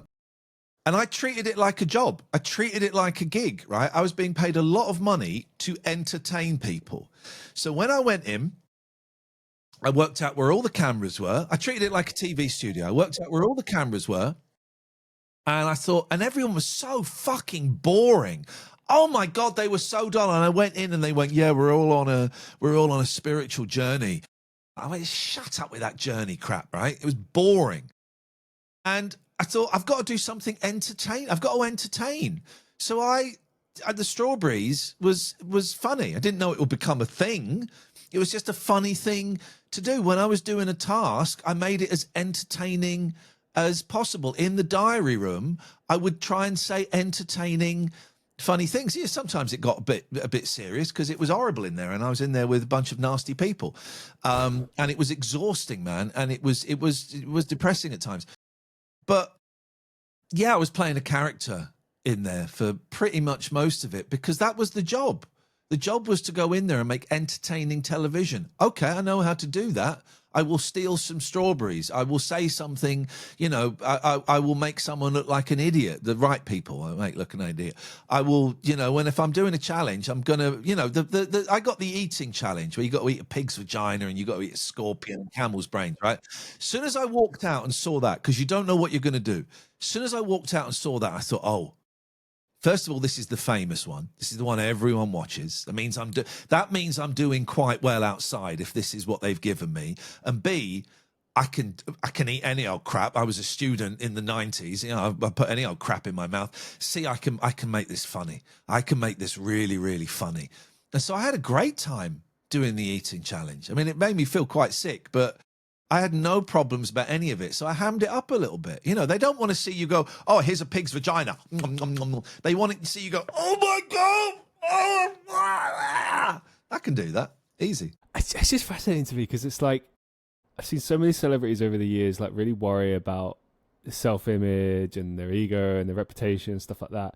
Whereas it's quite refreshing to hear someone just being honest, like, yeah, this is performance, this is fun, this is fuck it, like dive headfirst into this. Yeah. And you know what? I've been my own worst enemy at times, particularly when I was using drugs. My TV career went very quiet. It was down to me. It's my fault. You know, I was a dick and I was taking drugs and I became unreliable.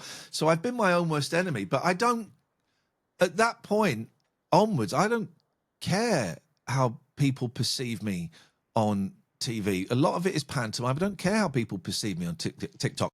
And he said, tick, because I know who I am.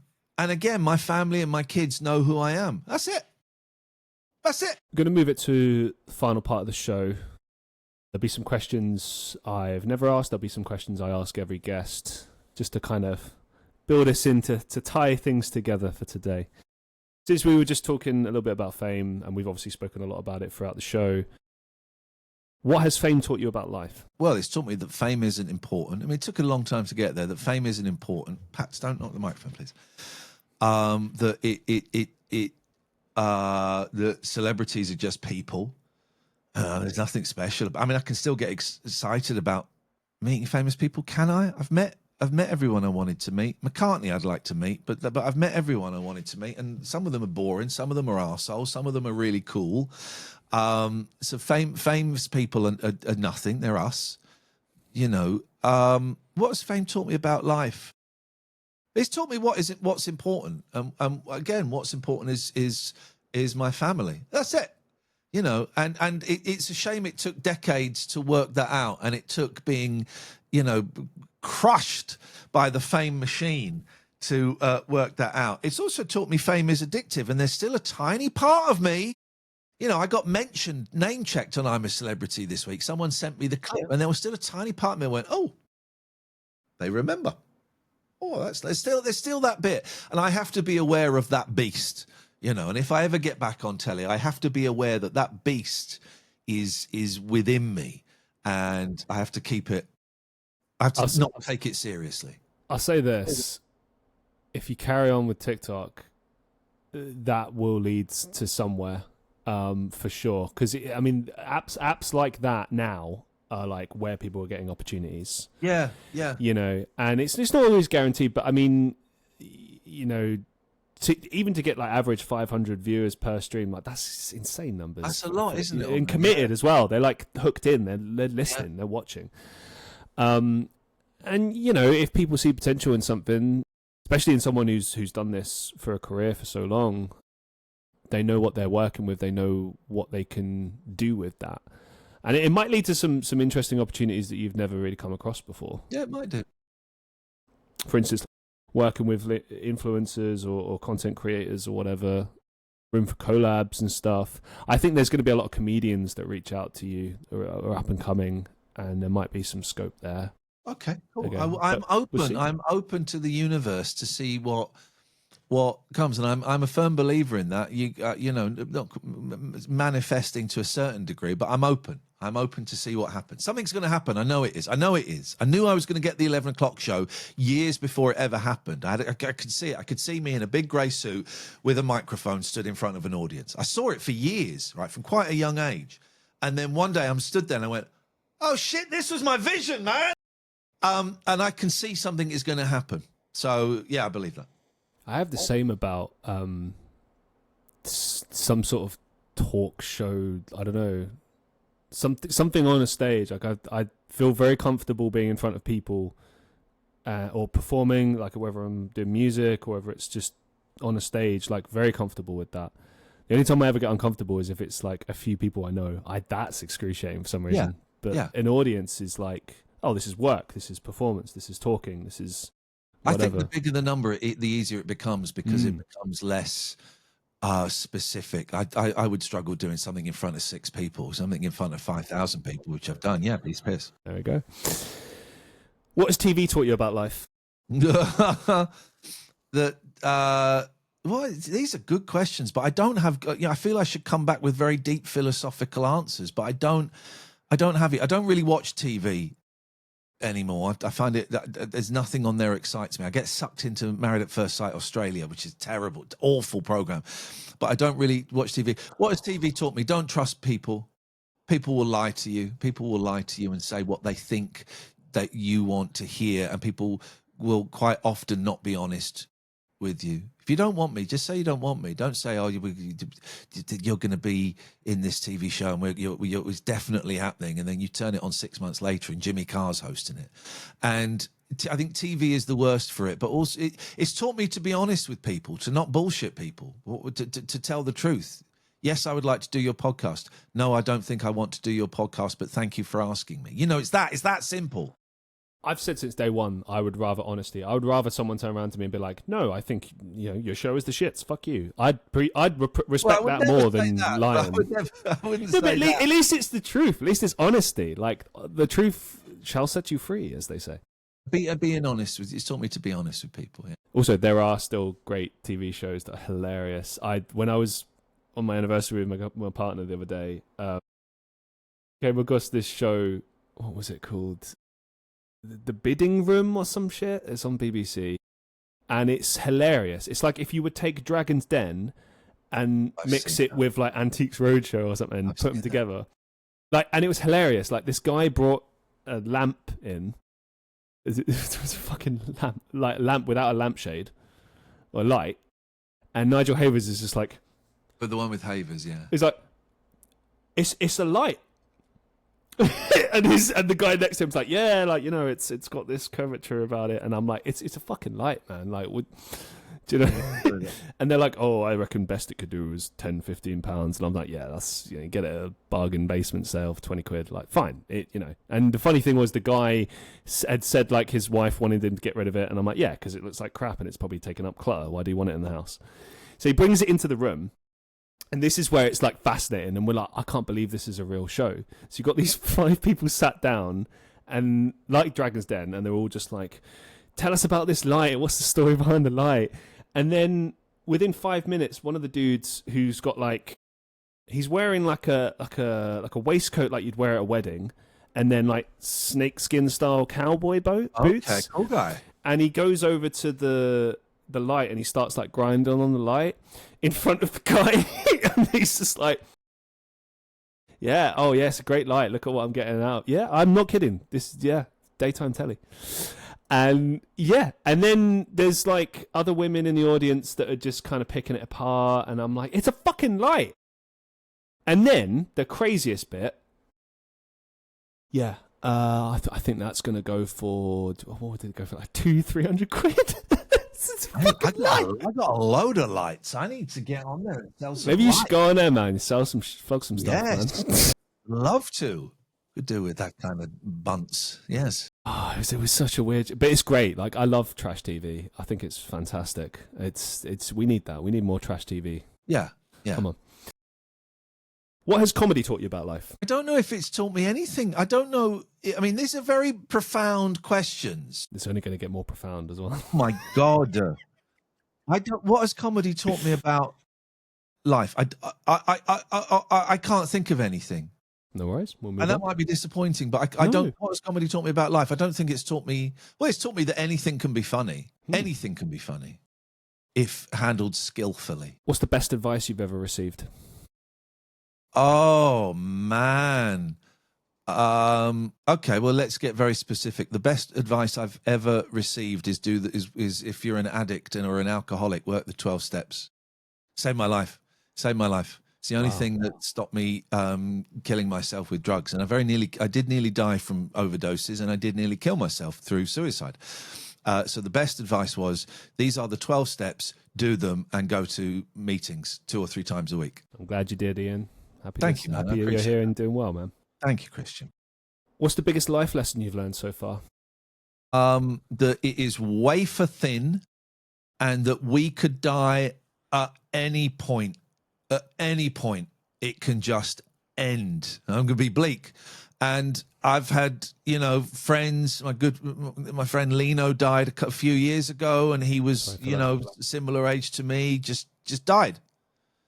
And you know, it can end, man, straight away. That's the biggest thing. And for a long time I didn't want to be here. I'm 52. I want to be here for another 50 years, you know, God willing, and having all my faculties and stuff. So yeah, I could have a heart attack as soon as I cut off here. I could crash my car. I'm going to do my best not to. I won't do anything. I'm going to go and lie down. But I could crash my car tonight and not come home. You know, enjoy it. Try it. It's easier said than done, particularly with mental illness and stuff. Try and enjoy it, because it can end at any moment. All I can say is a massive thank you. Thank you so much for being on the show, for being so candid and open. I'm just getting warmed up, Christian. Don't end it now. Come on, man. I'm getting into the groove. Taking 2 hours of your time. I don't want to rob you of any more. Is it 2 hours? Jeez, it is 2 hours. It's flown. Honestly, it's flown by. You're great. I will say you're great at this. Can I ask you a question? You've done 250 of these. Why? Why do you do it? Why do you do this podcast? 339. Oh, yeah. Excuse me. That was quick. This is 340. This is 340. Magic's the magic number. It's the best number. Why? Why do you do it? So I became a fan of podcasting in the 2000s. I would go on the way to work to a job I fucking hated in retail, and I'd stand on a cold platform and it was pissing it down with rain, and I listened to the Ricky Gervais podcast and I was like, wow, this is brilliant. And I loved his humor and his comedy and stuff and everything with Carl Pilkington. But I thought the medium was fascinating. I was like, oh, podcasting. Because obviously I'd listened to radio. I listened to LBC back in the day and stuff. Listened to talk radio in my dad's car and stuff. And I was always familiar with that. And I always thought that was a cool concept. But this idea that you could do it yourself was intriguing to me. And, you know, the years pass by and I go to uni. I do a thankless marketing degree and that. And I, for a slither of time, tried to do something then and it didn't really work. And then fast forward to 2020, pandemic hits. I do a very, very short-lived podcast with a couple of friends. Typical, let's just talk about what's going on bullshit. But the banter was fun. It was a lot of fun. I love bouncing off people. I love being like a big kid about things, because if you ever work with me, the way I work is I'm very professional. I take it very seriously, but I want everyone to have a good time. So I'll crack jokes, you know, all this, and then as soon as the camera's rolling, right, business, let's do it. And that's kind of how I approach it. And we had a lot of fun with the show. The other two just, you know, they weren't feeling it in the end. It's fair enough. Everyone goes their separate ways. But I was like, but I want to do this. I want to do a podcast. I think I could be good at this. I felt like there was something there. So I started pursuing it. I didn't really have a plan. But I knew, okay, it's probably going to be long form. I'm going to tell stories from my life. I'm going to maybe interview people. And then I kind of fell into a rhythm. I started interviewing people all around the world and hearing their stories, and just kind of gaining inspiration from it. You ask why I do this. Well, every time I do the show, I'm inspired by the stories that are shared. I'm inspired by the people on the show. And it gives me hope, because look, things have not worked out for me creatively. After this, I'll be going to one of my many day jobs, and that'll be that, right? But I still pursue it each and every day. Every single day, I'm applying for auditions. Every single day, I'm promoting my music, my podcasts, doing streams, whatever. Trying to get something done. Yeah. And the podcast, you know, you as you know, you've done shows before, like you fall in and out of love with things you do, but I've never stopped being interested in doing the show because I love talking to people and listening to people's stories and being inspired by that and trying to apply that to my own life. And I don't know, I think this show has given me a lot. It's taught me how to really listen to people, because a lot of people don't listen.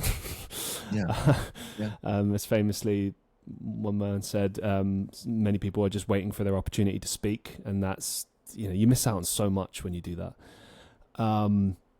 but more than that, it taught me how to do good conversation with people, and to show people that you really care and you're really invested.